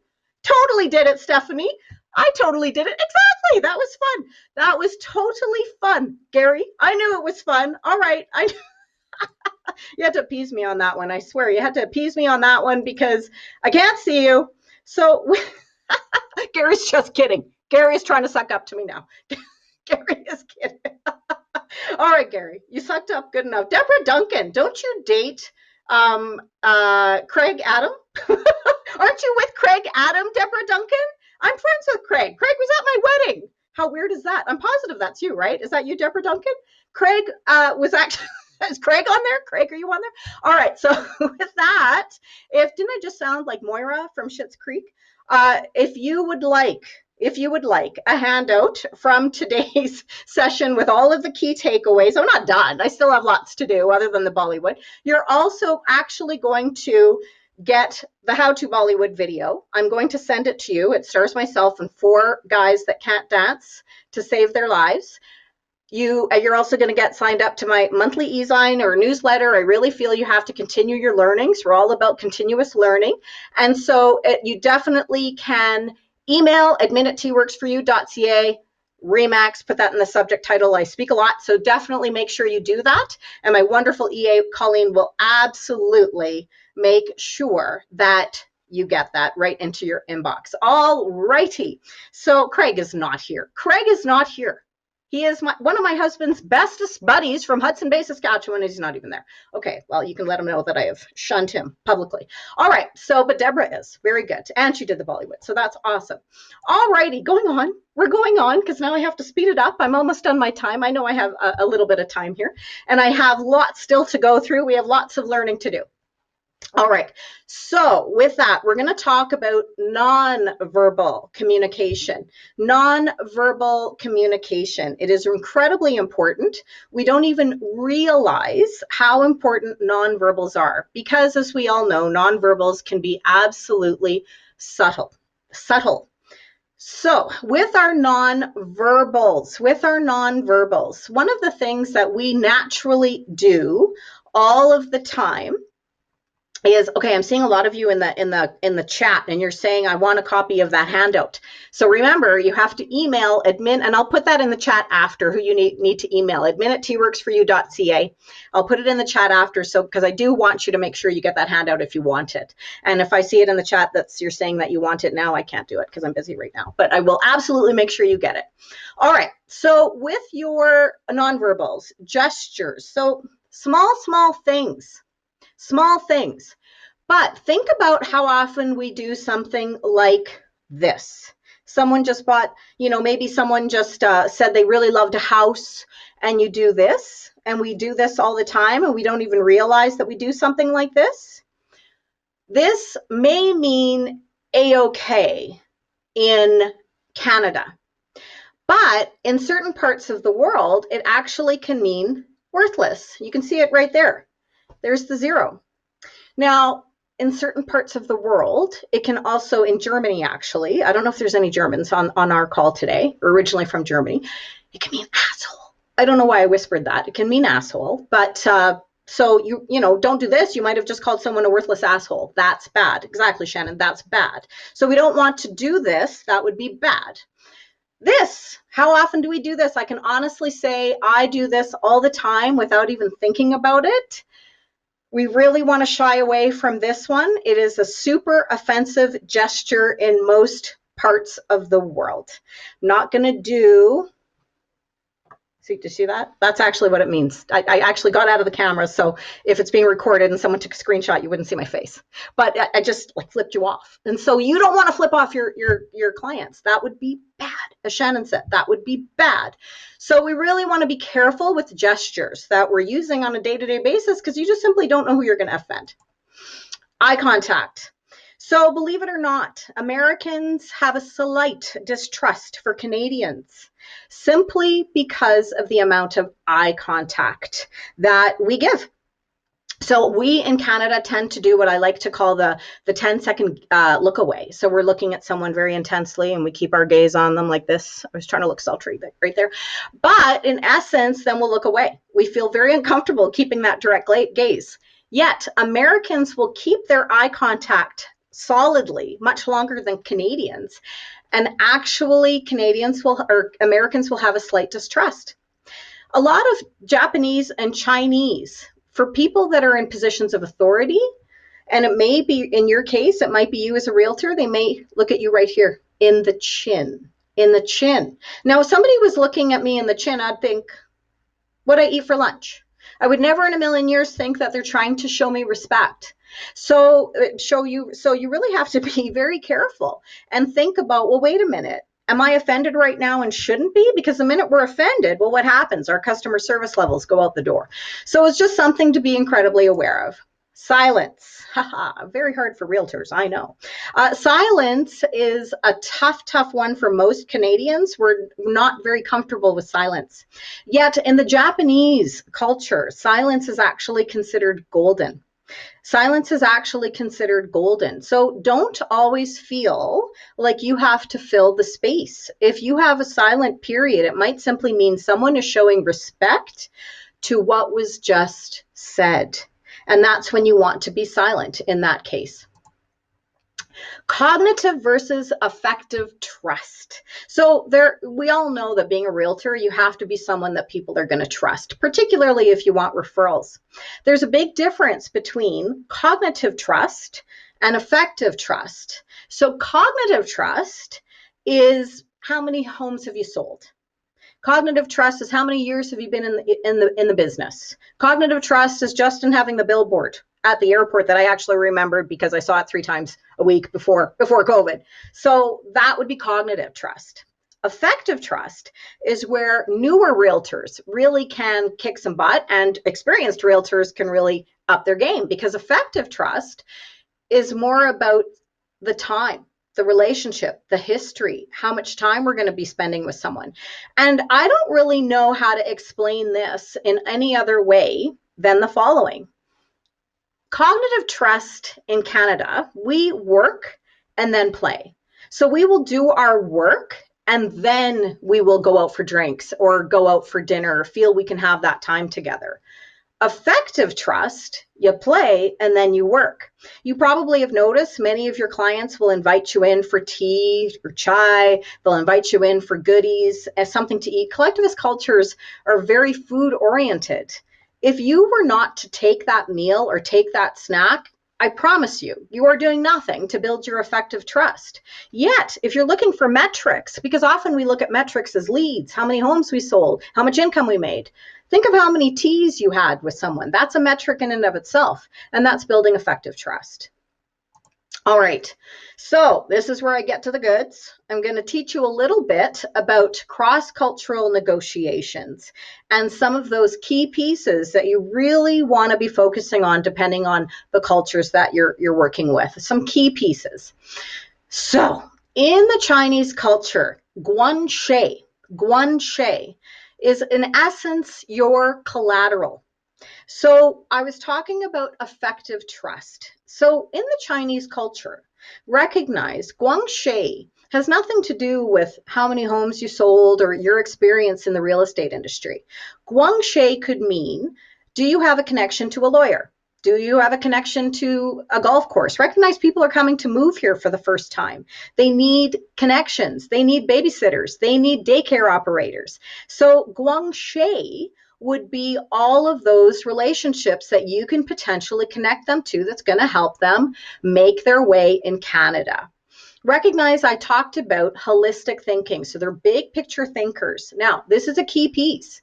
When you get to the negotiations stage with one of your clients, if possible, bring in an intermediary. You do not want the money component and how you're talking about money to go directly from you to the client. If possible, bring the person in that introduced you initially first. If it was a referral, if maybe you sold a house to the brother and now you're dealing with the cousin, bring the cousin in and use that cousin as your intermediary to talk about the money. So you're not going to go this way. You're not going to go direct. You're going to go this way. So we're going to talk about the money. We're going to talk about the negotiation, but we're going to take a bit of a roundabout, or we're going to use an intermediary to talk about it. And you might have a bit more effectiveness because that direct communication with money might not necessarily be as accepted as if you used intermediaries, and you might get more information and it might take you a little less time to actually sell that house. Indians are very, very, they are also into the guanxi concept. Personal connections are very important. They are much more into the process, not contractual. So I have heard many times that Indians are very hard to negotiate with. Well, think about it. Canada is a non-negotiating country. If I was to go to Walmart, I'm not going to go find the manager of Tupperware and ask to negotiate on that price. So that isn't going to happen. But in India, well, the concept time is money, doesn't even exist. And so they will negotiate on absolutely everything. They're born negotiators. And so when you are negotiating with someone, recognize you just have to keep negotiating. Doesn't mean you have to take off tons of money off the cost of the house. It means that you need to show them that you're willing to keep going and willing to keep moving with them. It might be going down to as small as something as a bottle of wine. What they want to know is how far you're willing to work with them. Recognize it's in your best interest, because being collectivists, both Chinese and Indians, well, they're family and community oriented. Once you're into that community, your referral base goes voof. Instead of this way, you're going to go voof that way, which is kind of what we want. All right. And lastly, I want to talk a little bit about Koreans. It was one of our top immigrant source countries, probably the newest one coming in. Definitely one you want to focus on. Very polite, very polite. So levels of politeness is incredibly important. So if possible, always in the beginning stages, use last names. When you get to a more casual basis, when I was in the immigration office, I was called Miss Tina. So that was as casual as they got, Miss Tina. So you definitely, if you can, be respectful of that. Small things that might help you out. When you're meeting with your Korean clients for the first time and you really want to make an impression, serve tea and fruit. If you want to know which fruit, go with watermelon. Watermelon costs well over $20 in Korea, and they may not actually eat it or touch it, but it'll have impact, and they'll know that you've made a real effort to make them feel comfortable. All right. The last thing that I'm going to focus on, and then I'm going to be wrapping up, is what we really want to focus on when we're selling a house. Because if we're looking at, when you're a realtor, you might be, like I know when we bought our house, we saw a lot of homes. And, that's really honing into what does the client actually really need to focus on? What does the client really need to focus on? What do you want to be focusing on with your clients? What are they interested in? So that's what I'm going to go through now. Of course, I'm you might be thinking, well, she's stereotyping here. I'm not trying to stereotype. In fact, if anything, I'm trying to do the opposite. I'm trying to show you what certain cultures might be interested in general terms, so that you have an idea, so that you can sell more inclusively. So first of all, I know a lot of, Canadian homes really focus on the beige. We call it the boring beige, the boring browns, the colors, whites, etc. Filipinos very much like the colors yellow and red. And so they'll look for that a little bit in kitchens. They definitely look at feng shui principles, the same as Chinese. Feng shui is incredibly important to them. Almost every collectivist culture is going to be focusing heavily, and you can imagine, on the kitchen, particularly on the exhaust system with the stove. So you've heard of spice kitchens, I'm sure.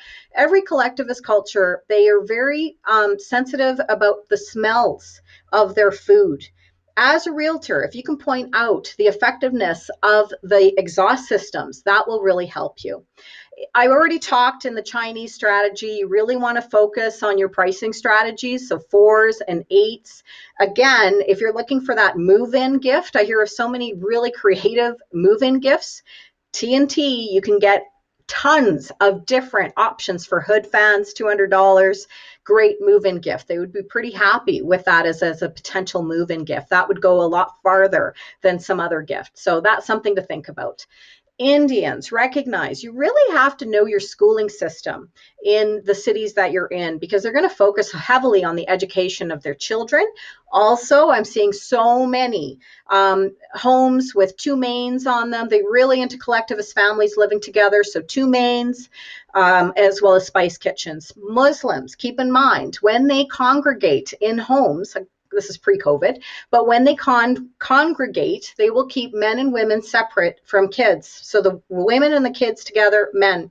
So that whole great room concept is not so great. They will really look more for developed basements. They definitely want to have that space. This is really cool stuff with your Koreans. So you want to be looking at either gentlemen's pantries or places where they can store what's called a dimchae. Traditional Koreans, and this will be even 2nd and 3rd generation Koreans, will definitely want what's called a dimchae. A dimchae is where you would ferment kimchi, which is eaten, that's the spicy cabbage, and for every meal. And so if they have room for a dimchae, which really just looks like a small freezer, but keep in mind, my freezer is in my basement. I don't need my freezer accessible at all times, but they're going to want that dimchae accessible. Small thing. In Korea, many of the homes have verandas. Electricity is incredibly expensive, so they will actually dry their clothes on the veranda. So if someone says there's no veranda, recognize what they're really saying is the electricity bill is going to be really high. So you really want to give them a breakdown of costs of electricity, because they don't recognize that in Canada, particularly when you first come, we dry all our clothes in a dryer. So that's just a small thing, but recognize as realtors, what are you trying to do? Well, you're trying to deal with hesitations when it comes to selling a house. The Japanese, if you think about small dwellings in Tokyo, that is very, very, very costly. They love great room concepts because, of course, it gives them more space, something they're not used to getting in Japan. So those are just a few things that I just went through very quickly for you in terms of what you really want to be focusing on. So I can't believe it. I actually finished that on time. Like, I tried to pack so much into that session for you. Did you notice I started talking quicker? Because I just wanted to get through it. I wanted to get through it. I was scared a cane was going to go like this if I didn't get through it. I very much want to thank REMAX of Western Canada for honoring me, for bringing me in today. I want to thank you all for honoring me with your time. I don't know if this comes through. I'm very extroverted. And so if you, whatever your social media platform of happiness is, feel free to follow me or friend me or Insta me or link in with me. I do try to post something of value when it comes to cultural differences, cultural diversity and inclusion, work-life balance, leadership techniques, minimally three times a week. And so just if you want to keep up your learnings, definitely feel free to follow me on any of those posts. I definitely want you all to stay very well, stay healthy during these incredibly challenging times. And I'm going to leave you with one final thought to ponder. Bernard Baruch said, "We may have all come over on a different ship, but we're all in the same boat." Thank you very much, everybody. Thank you. Tina, I could listen to you all day. I'll tell you, that was really cool. And you know what? You give me some flashbacks to earlier days in my life. A lot of people don't know this, but I started my real estate career in Surrey, BC. And of course, the East Indian population is very heavy in Surrey, BC. So I've been at some of those weddings, and I had no idea that you had names for those moves, but ride the motorcycle, screw the light bulb, cookies in the oven. I got to do all that stuff. And that was one of the parts I loved the best. I think what you left out, though, was the shooting the whiskey all the time. That seemed to me that's something. After a little while, your dance moves kind of go and leave you a little bit. So your cookies are always going in the oven. But anyway, I do like that stuff. Thank you so much. And that was exactly what we're looking for. And I hope that, judging by the comments that are coming in from the website, I think that certainly you were a big hit. So thank you so much, and appreciate you being a part of our day here today. Now, while I'm thinking about it, I want to make sure that I don't forget to say this later on, so I'm going to say it now. We are, our REMAX Quebec, I mentioned this earlier, they already have the Hotel Chateau Frontenac booked for next year at the very same time frame we're in here, October 21st to 24th, I believe it is.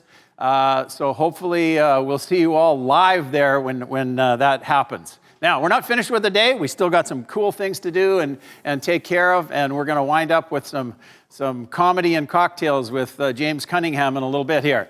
But first, before that, we have another prize to give away, which is our 5th prize out of 6, I guess. So we got a couple of more.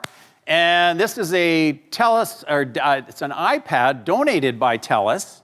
And that goes to Clinton Caldwell from REMAX Blueprint Realty in Surrey, BC. Hey, how appropriate is that? And it's occurred. Before you go on any further. Oh man, there's always one in the crowd, right? What's going on?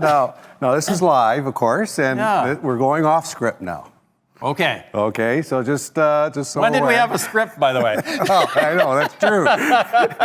If we did have one, you'd never follow it. But I want to take a moment, Roy, before we get to the last, the comedian, and then the cocktail time after that. I just want to, on behalf of everyone in the organization, thank you for the great job you've done today. Live TV is a huge job, and you got to spread things out at times. You got to speed the pace up at other times. You got to keep the great attitude. You've done a terrific job. So thank you. Thank you very much. Tremendous job. And for the rest of the staff at the office as well, this has been a true team effort. Michelle, quarterbacking all our events, has done a great job. And at times it gets a little stressful. And it just, you know, you're juggling a lot of balls, and the whole office pulled together to put this event, you know, to you today.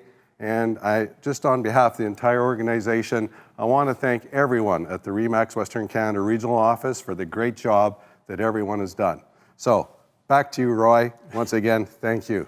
Thank you. How am I supposed to follow that up?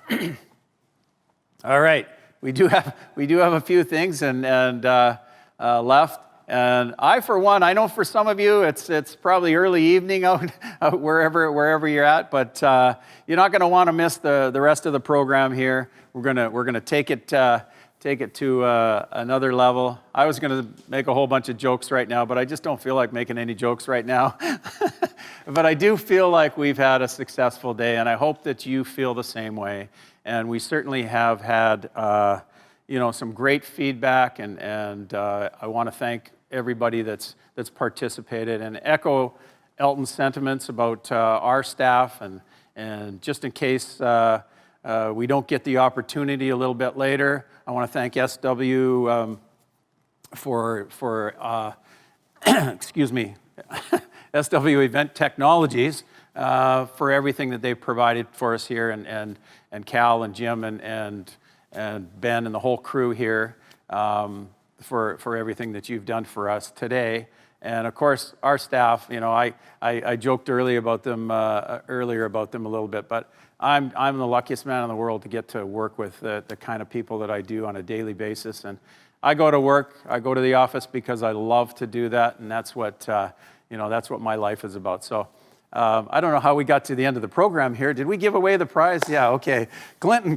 By the way, Clinton Caldwell, just for your information, occurred to me that he was instrumental in signing up just recently, signing up all their offices for about a 45-person office, and to become a miracle office. And then he pushed real hard for that, and we want to thank you for that, Clinton. Okay, all right, we're going to move on. We're going to move on to the point where we can have a cocktail and listen to a comedian, and you know, I have a lot of respect for this guy we haven't met personally. Sorry, yeah, we haven't met personally, but you know, I know how much work he put into his presentation and trying to turn it into something that would be relevant to what we're doing here today. So it's a great way to finish the day. And James Cunningham, just in case you don't know, is an award-winning comedian and lecturer. Was known for his 5 years as the host of Eat Street. I tell you what, I've never watched, I don't watch the Food Network because they end up on Fat Street. That's why I don't watch it. But you know what? For those of you who do, you might recognize James from that, or you may recognize him from his Just for Laughs, Last Comic Standing, or Comedy Now appearances. And boy, it's getting close to the end of there. I'm gonna start screwing things up. So please let's give it up for Mr. James Cunningham.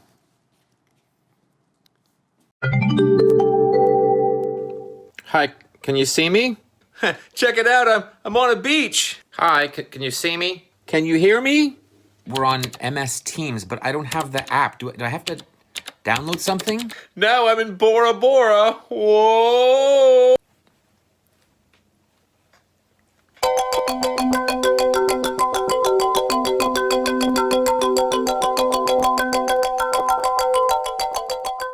Good afternoon, I'm James Cunningham, and this is REMAX Breaking News with today's top stories. In Pennsylvania, the house that was featured in the box office thriller The Silence of the Lambs is up for sale.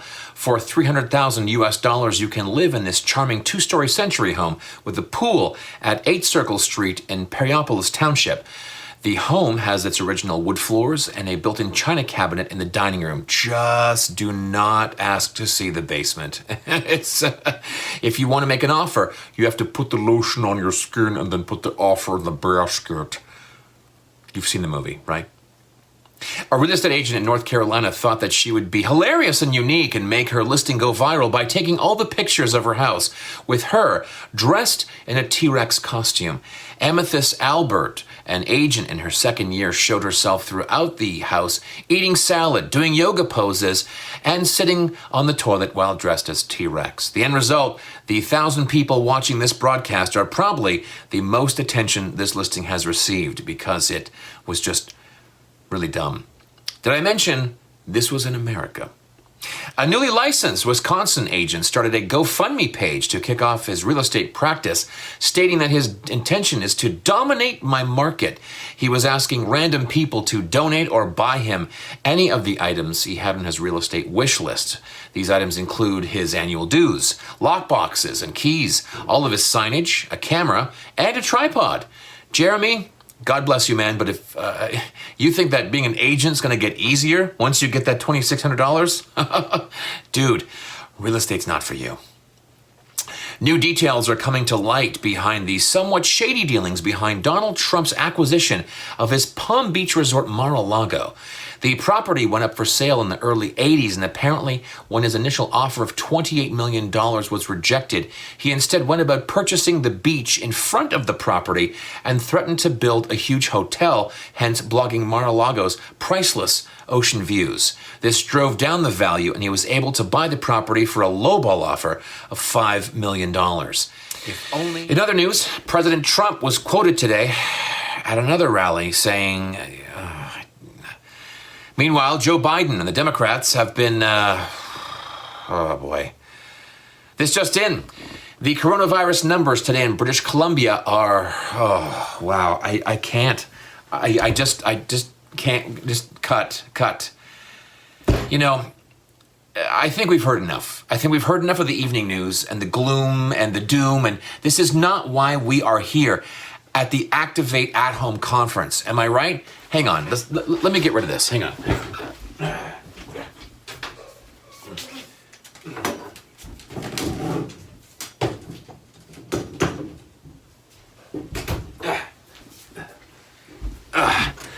There we go. We are here to network, to learn, to grow, and most importantly, to have fun. And that's where I come in. Hi, my name is James Cunningham. I'm a TV host and a comedian. And you know what? I say it's time for some cocktails and comedy. Cheers, my friends. Now, perhaps you're asking myself, or yourself, where have I seen that dashingly handsome bald man before? Well, believe it or not, I am the third Property Brother. You know who said that? The Property Brothers.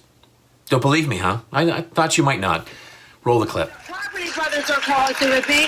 Welcome to Property Brothers again. James Cunningham. You're the lost brother. I'm the lost brother. I'm the brother that they don't talk about. Why don't we just family picture? Come in the middle. You guys can talk. You don't know this. James is our triplet. Three of us. Yeah, the other Property Brother. Okay. See, I told you. If you're a fan of the Food Network, you may have also seen me as the host of the hit series Eat Street, where I went around the world seeking out the most daring and delicious street food for 5 seasons in 43 countries around the world. I'm James Cunningham, and this is Eat Street, where you'll find the most daring and delicious street food around. First up, we're rocking and rolling into Cleveland for Asian comfort food at the Dim and Then Some truck. All that and much, much more coming up on Eat Street.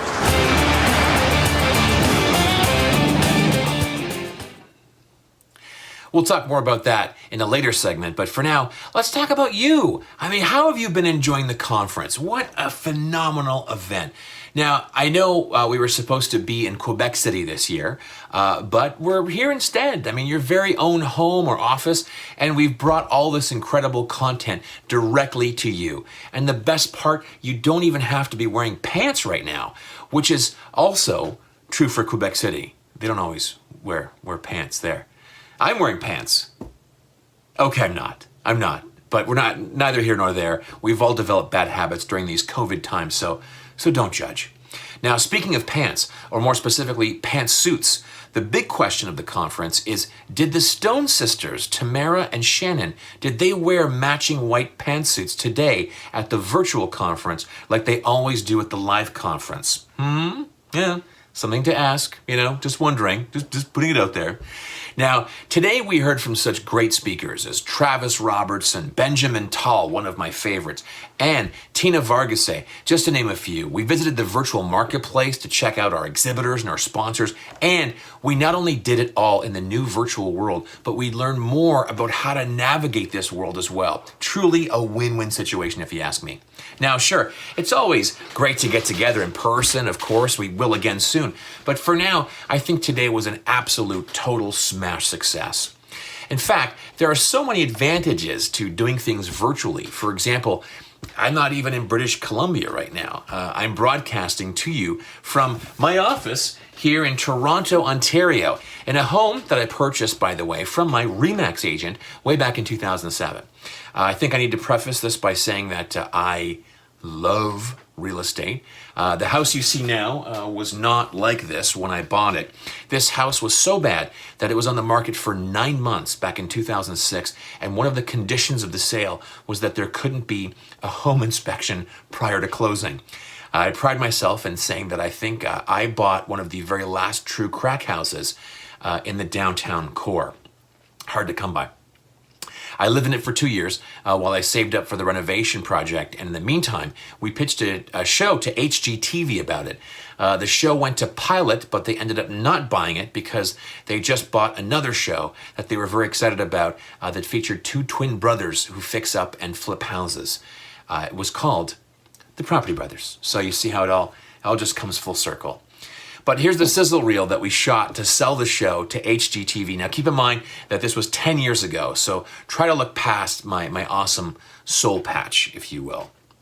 Roll it. Hi, I'm James Cunningham, professional comedian. I used to live in a brand new shiny condominium, but I thought, you know what? I want to dive headfirst into the world of home renovations. So I sold my condo and bought an old fixer-upper. Oh, not that one. This is my house.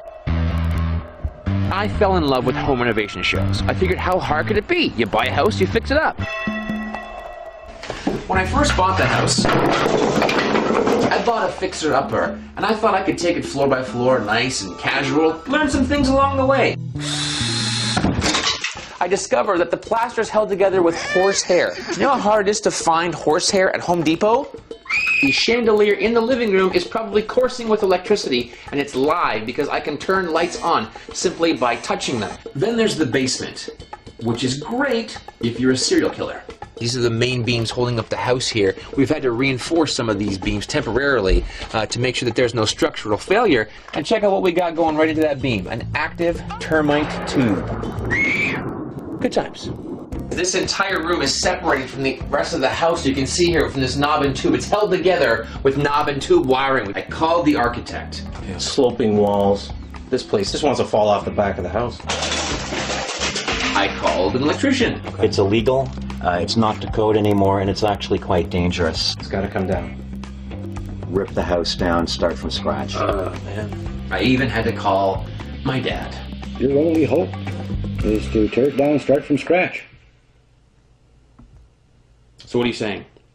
All right, now that we've heard all the bad news, let me show you some of the good news. This is going to be my new house. And despite being way over my head and not having a real clue of what I'm doing, I think I can do it. Did I mention I'm a comedian? I'm not a contractor. What could possibly go wrong, right? My testicles are jingling, is that bad?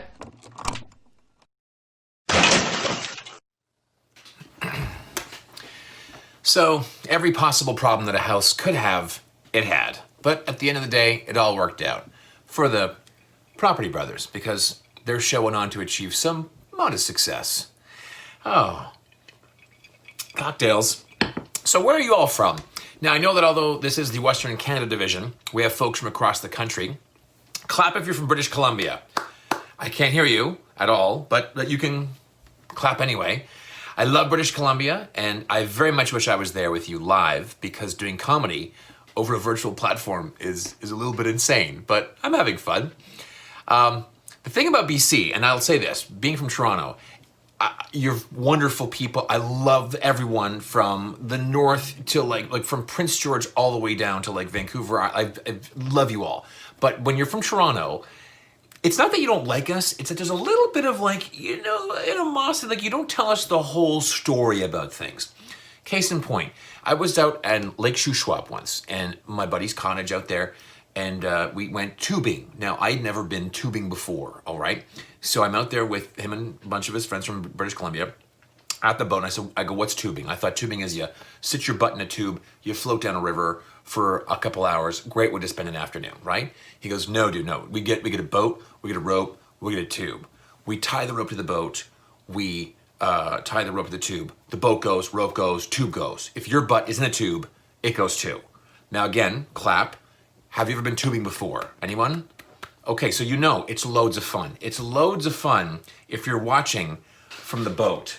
It's the most fun you can possibly have, watching the loser from Toronto skip across a lake at Mach 4, getting the hugest unwanted end of his entire life. Like, just, it was not great. And I'm no master of physics, but there's this point where the boat turns and the tube whips around and almost passes the boat. So for this awkward moment, you're in this tube zipping along and you're looking over and you're making eye contact with the people in the boat. And it's really awkward because all you can think is, how am I towing you?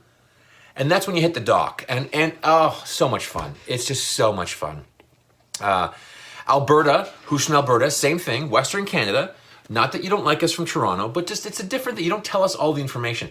I was at the Jasper Park Lodge doing a show.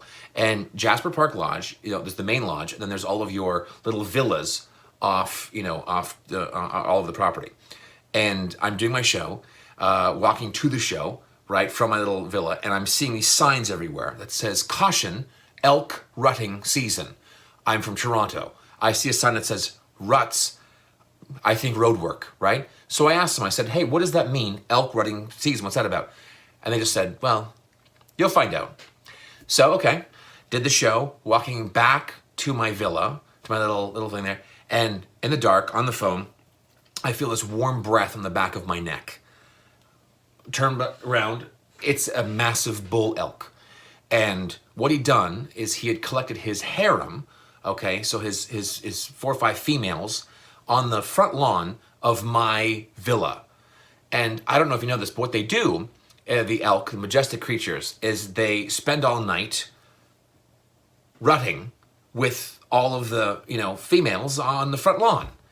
And the sound of the male bull elk. I don't know if I can, because I think I have a sound. Hang on, ready? Here we go. Okay, ready? Oh, just so soothing and calming when you're trying to sleep. And I'm terrified. I'm in, my bed. I'm freaking out. I'm just like I got the sheets pulled up like this, and I'm freaking out. So many questions. Number 1, what's going on? Number 2, when's it going to end? Number 3, am I next? These questions going on. But then I thought about it. I thought, hang on a second. You know what? This guy, he mates once a year with 5 or 6 females on the front lawn. If I mated on the front lawn with 5 or 6 females once a year, I'd make that noise too.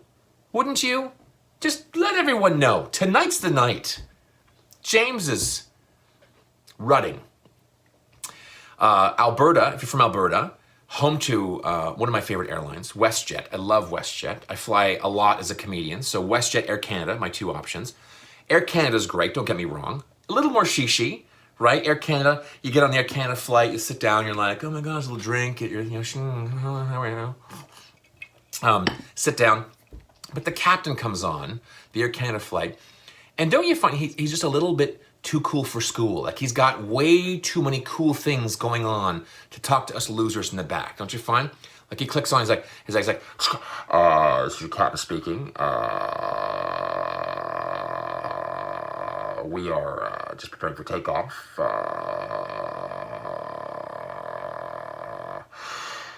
We're going to be flying to Halifax, Nova Scotia. If you have any questions or concerns, please ask our highly trained flight staff. They will help you out. I just want you to know, I am not wearing pants. And you're like, okay, whatever, right? WestJet, completely different. Oh my gosh, like WestJet, you check your bags, get on the flight, you sit down in the seat on the plane, you tie your rope up, it's great. She comes by with a staple gun, she staples you in, pa-ching, pa-ching, pa-ching. You're safe now, woo-hoo-hoo-hoo-hoo. And the WestJet pilots, oh, they come on, completely different attitude. He just like, oh, this is Captain Bob. Woo! Today we're going to be flying to, hang on. Where are we going today? Who brought the map? Did you bring the, no, I'm kidding. I'm just kidding. Folks, we're going to be taking off soon. We're third in line for takeoff. I'm thinking, hell, you know what? We got time for Tim Horton drive-through. Come on, let's go. Come on, let's go. That's my plane horn. Does the plane even have a horn? I don't even know. Could you imagine that? You're on the plane. You're sitting there. You're like reading your magazine. You're just like you know, so this is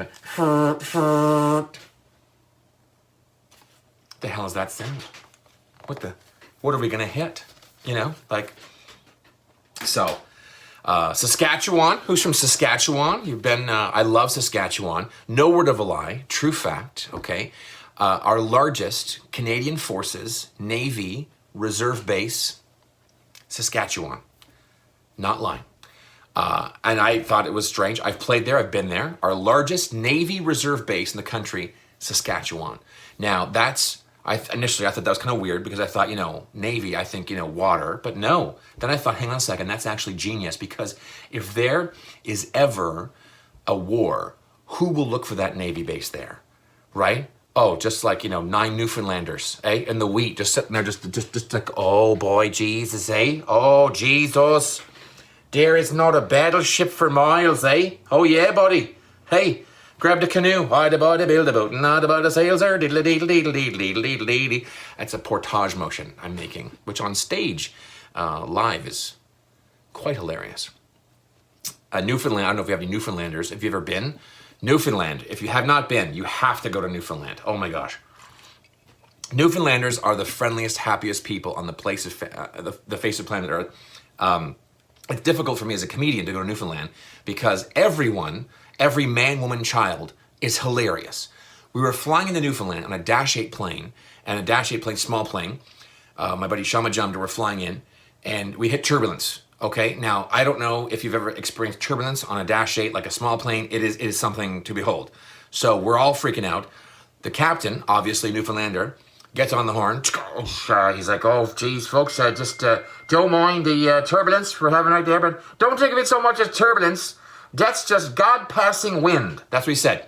That's just God passing wind. That's all that is. Deedly, deedly, deedly, deedly, deedly. And I mean, we were fine.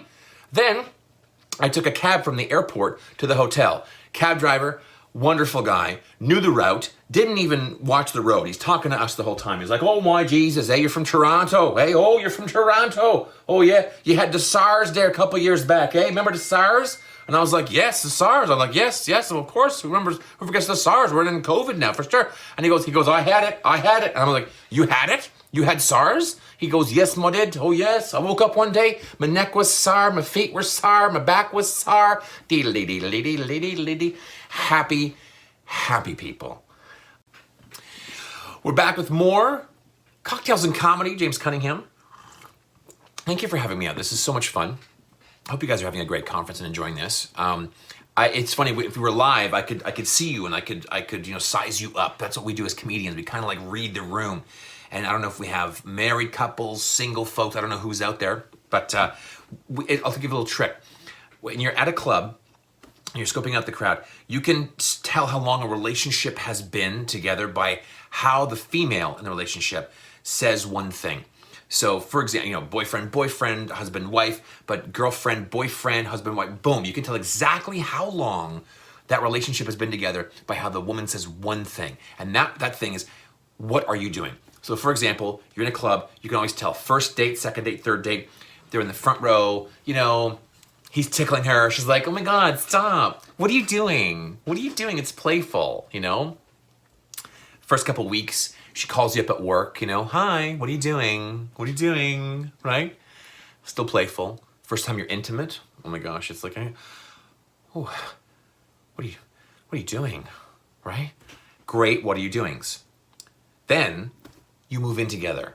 The what are you doings change instantly. You go to put a piece of furniture down and she's like, okay, what are you doing? What are you doing? And then what happens is the what are you doings degrade and degrade and degrade until, for example, my parents have been together 47 years. I saw my parents at a Christmas party last year. They were across the room from each other. My mother had a glass of wine, okay? Out of earshot, but just from across the room. My mother made eye contact with my father and just looked at him like this and didn't even have to say anything, just went.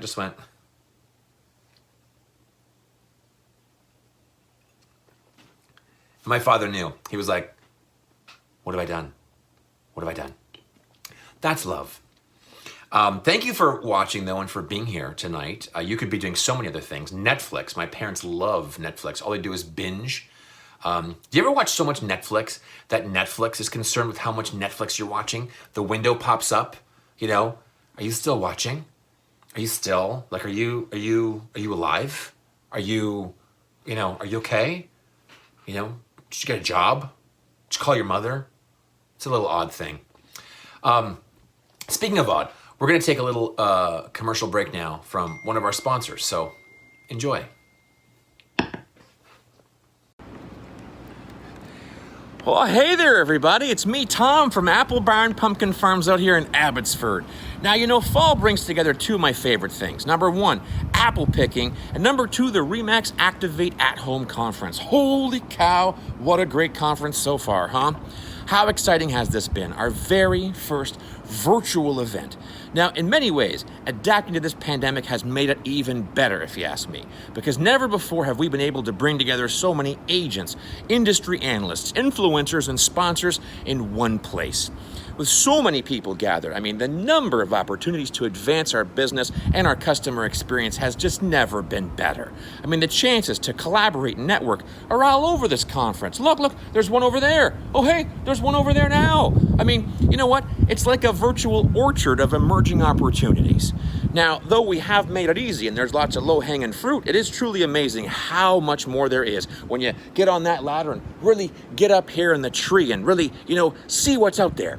Now, I know you're probably wondering, one, is he going somewhere with this metaphor? And two, is he up that ladder without a safety harness? Well, the answer to both those is a resounding yes. Now, when you think about apple picking, it's truly amazing. I mean, this tree comes to life in early spring, it flowers and spends 6 months of its year growing this tiny piece of fruit. And if you want to pick it and get the fruit at its peak flavor, you have to harvest it in a 2 to 3 week window. Any sooner, it's too tough and sour. Any later, it's too soft and bland. The key is having the experience, the proper tools, and most importantly, the know-how. Knowing when and how to take advantage of the opportunity. Am I right? Now, in the apple orchard of real estate, not only do you have access to the know-how, but REMAX agents will not only lend you their ladder, they'll stand at the bottom and they'll hold it while you go up and pick your fruit.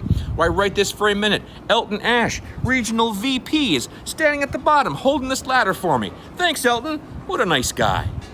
Then you bake a beautiful pie, you sell it for a higher price, and there's more pie for everyone. Who doesn't want more apple pie? What's that? What's that, Elton? Some tree jokes? What do you think we are here, Roy Anderson? That guy's hilarious. All right, how does a tree get on the internet? They log on. Why do trees love the REMAX conference? Because they're really good at branching out. Why do trees love social media? Because they're so popular. It's a type of tree, poplar. Come on, we're killing it out here with the squirrels. It's hilarious. Anyway, that is delicious, absolutely delicious. By the way, Elton, can you sell this place for me at 1.5% commission? Thought I'd try. As I mentioned before, if you're a fan of the Food Network, I had the honor and pleasure of being the host of a show called Eat Street for 5 seasons, which broadcasts in 43 countries around the world. Little Canadian show. We're very proud of. Had so much fun doing it over those 5 years. I've been to 1,000 food trucks. A lot of fun. If you've never seen this show, don't worry. I do not have a big ego. You cannot have an ego when you're in Canada. Recently, just before the border shut down, I hosted a show in Los Angeles, California, and the keynote speaker was Arnold Schwarzenegger. Now, great night, fantastic, you know, watching him speak, but wow, very difficult to understand what he's saying. Very eloquent, speaking as the governor of California, the ex-governor, and he was like talking as like 1,000 people in suits all Chamber of Commerce folks. He's like, I want to thank you for coming and talking about the taxation of California and this and it's promoting public business. All you want to see him do is just say, stop, get down, get to the chopper, go. That's all you want to hear him say. But he was late coming in, so I was hosting the event, and he's late coming in, Los Angeles traffic, so I get the stretch sign from the producer. I'm like, okay, so I'm killing time doing some jokes, doing stand-up, and I see him come in, and he's behind me, behind these these black curtains, getting mic'd up. And so I'm doing my jokes, and all I can hear from behind the curtain is, good, which means he was either laughing or eating a steak. I have no idea. But the point is, this is what it's like being a Canadian celebrity. After the show, he came up to me, and I thought, this is like, he's approaching me. I thought, this is great. Arnold Schwarzenegger is going to talk to me. I'm a celebrity. He's a celebrity. It's going to be fantastic. And he came up to me, and he said, I want to thank you very much for killing the time. You're hilarious. You're a really funny guy. Don't take this the wrong way. But who are you? Who the hell are you? I don't watch this Food Network. So that's what it's like being a Canadian TV host. But we had such a fun time. The one question people always ask me, they say, James, what was the best food truck? How do you spot the best food truck? And I'll let you know a secret right now. You can spot the best food truck by the name of the truck, okay? The name of the truck tells you everything. If it's creative, if it's a pun, if it's funny, odds are the person making the food is passionate about their truck and they love the food. So if it's a funny name, great truck. So for example, here we go. This one is from New York City, Soul Food.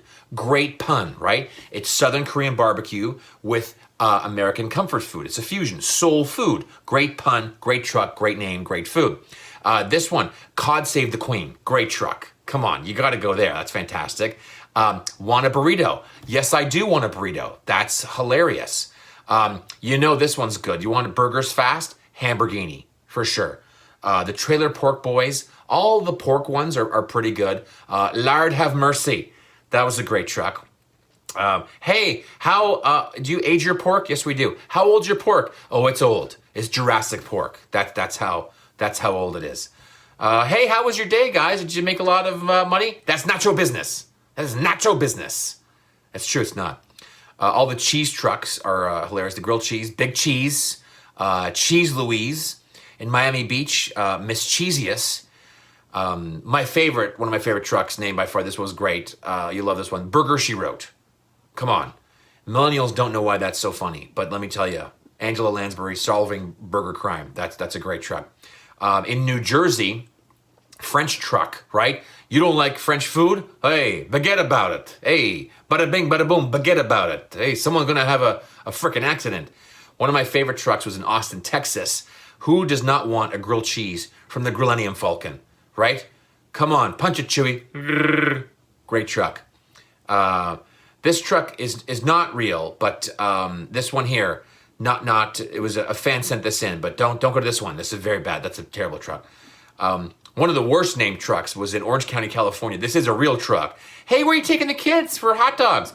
We're going down this new food truck. Oh yeah, what's it called? The Greasy Wiener? No, you're not. Get out of the car, kids. You are not going down the Greasy Wiener. This guy's not even trying. This is just, do not go. Some trucks are bad.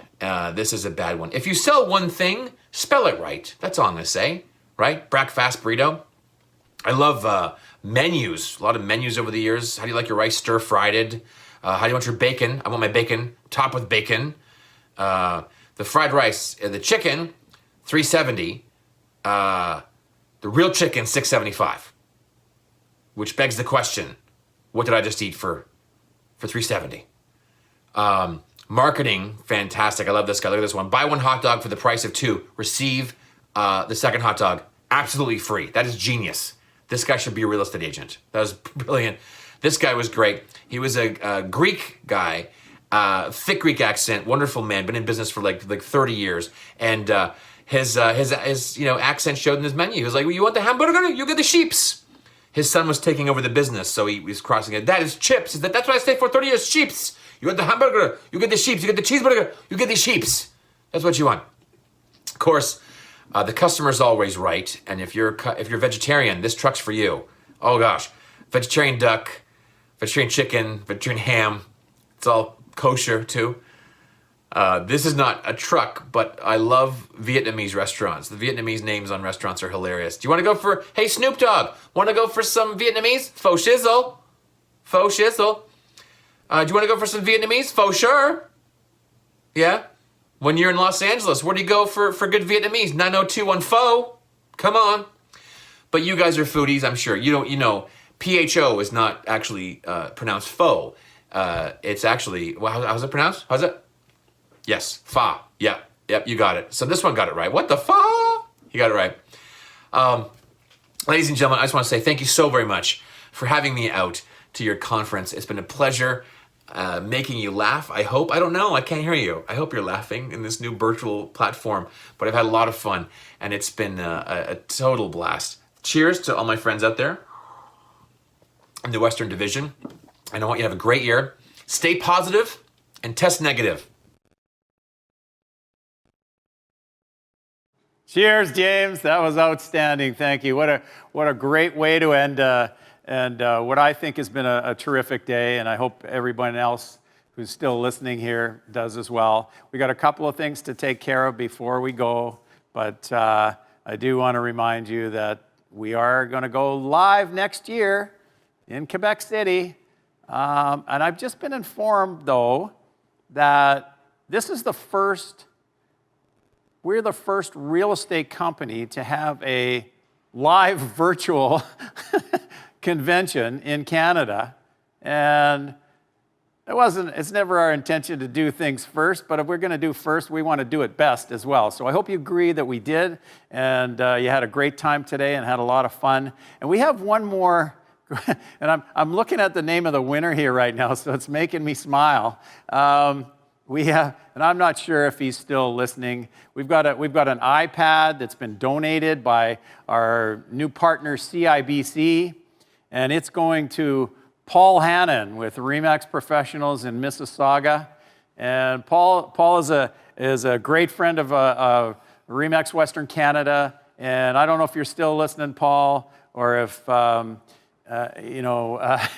and Jessica or Talene are listening right now, but here's what I think that you're doing right now. Because that's what we know about Paul Hannon, the biggest smile in the world, and congratulations, buddy. We will send that out to you. And I just got, this technology is wonderful. It says Paul is still listening, so way to go. Never mind about the smile thing, okay? All right, I'm going to turn things over to Marie Sheppy for a little bit, and then we're going to finish up with a big toast, and hopefully you guys are enjoying yourselves at home, even if you're 8 o'clock or 9 o'clock on the East Coast, and maybe you're in your jammies and have a little glass of wine and celebrate a good day. So thank you. Marie, over to you. Thanks, Roy. So before I get to the final totals, I just want to say a huge thank you to everybody that donated today or has donated in the past. We have a lot of unsung heroes, and whether you're donating $1 or you're donating tens of thousands, please know that every single dollar that our hospitals receive is making a huge difference. Now, everyone that donated today, you will be receiving an email from me talking about the influencer program and how you can be involved. I will also be sending out an email, or actually Kaylee will, across all of Canada, informing everyone about the Season of Miracles and how to be an influencer from that. So not everyone is able to donate, and we understand that, but you can still be a miracle maker and an influencer by spreading the word on your socials. So we have all of that assets built in for you, and we really hope that you're able to use that. So this was the pre-launch of Season of Miracles, as I had mentioned. So on the 26th, we have hoped that we have enough on social media that you're sharing the content and the cover pages and the frame, that on the 26th, when everybody else across Canada receives that email, that they're going to know about the program because, one, you guys are logged in and tuned in. Clearly, you're the leaders in the industry because you're always needing to learn, you're always wanting to motivate, you're always wanting to connect with each other, and that is brilliant. I've had the pleasure of getting to know a lot of you over the past 20 years, and I feel honored to be part of this organization and the huge passion that you have for Children's Miracle Network. So I know, you give me the mic and I never stop talking. Roy's like, wrap it up instead of stretching it. I'm getting this, right? Like, you know. Anyway, so our final total, we almost hit $35,000. So a huge cheers to all of you for your donations. Thank you so very much. Oh, quick reminder, sorry. We also have the Miracle Store. It's going to be open for 2 weeks. So we have masks and other wonderful co-branded things available to you. So if you need to get your teams together to make a group order, because some of those things, I think they're at hundreds or 50s or whatever they are. So a portion of that also goes to Children's Miracle Network. And we'll have the final numbers posted on our social and regional blogs. So thank you so much. Final total, just shy of 35,000, and thank you so very much. Yes, Richard, I do have my CMN socks on, so thank you for pointing that out. All right, I want to finish up by just raising a glass to everybody that's here, and thank you so much to everybody who contributed to this, the staff here, and obviously our staff at REMAX Western Canada, and you out there, whoever's out there still listening. Cheers, let's have a great finish to 2020 and hit the ground running. Stay positive, test negative. I love it. All right.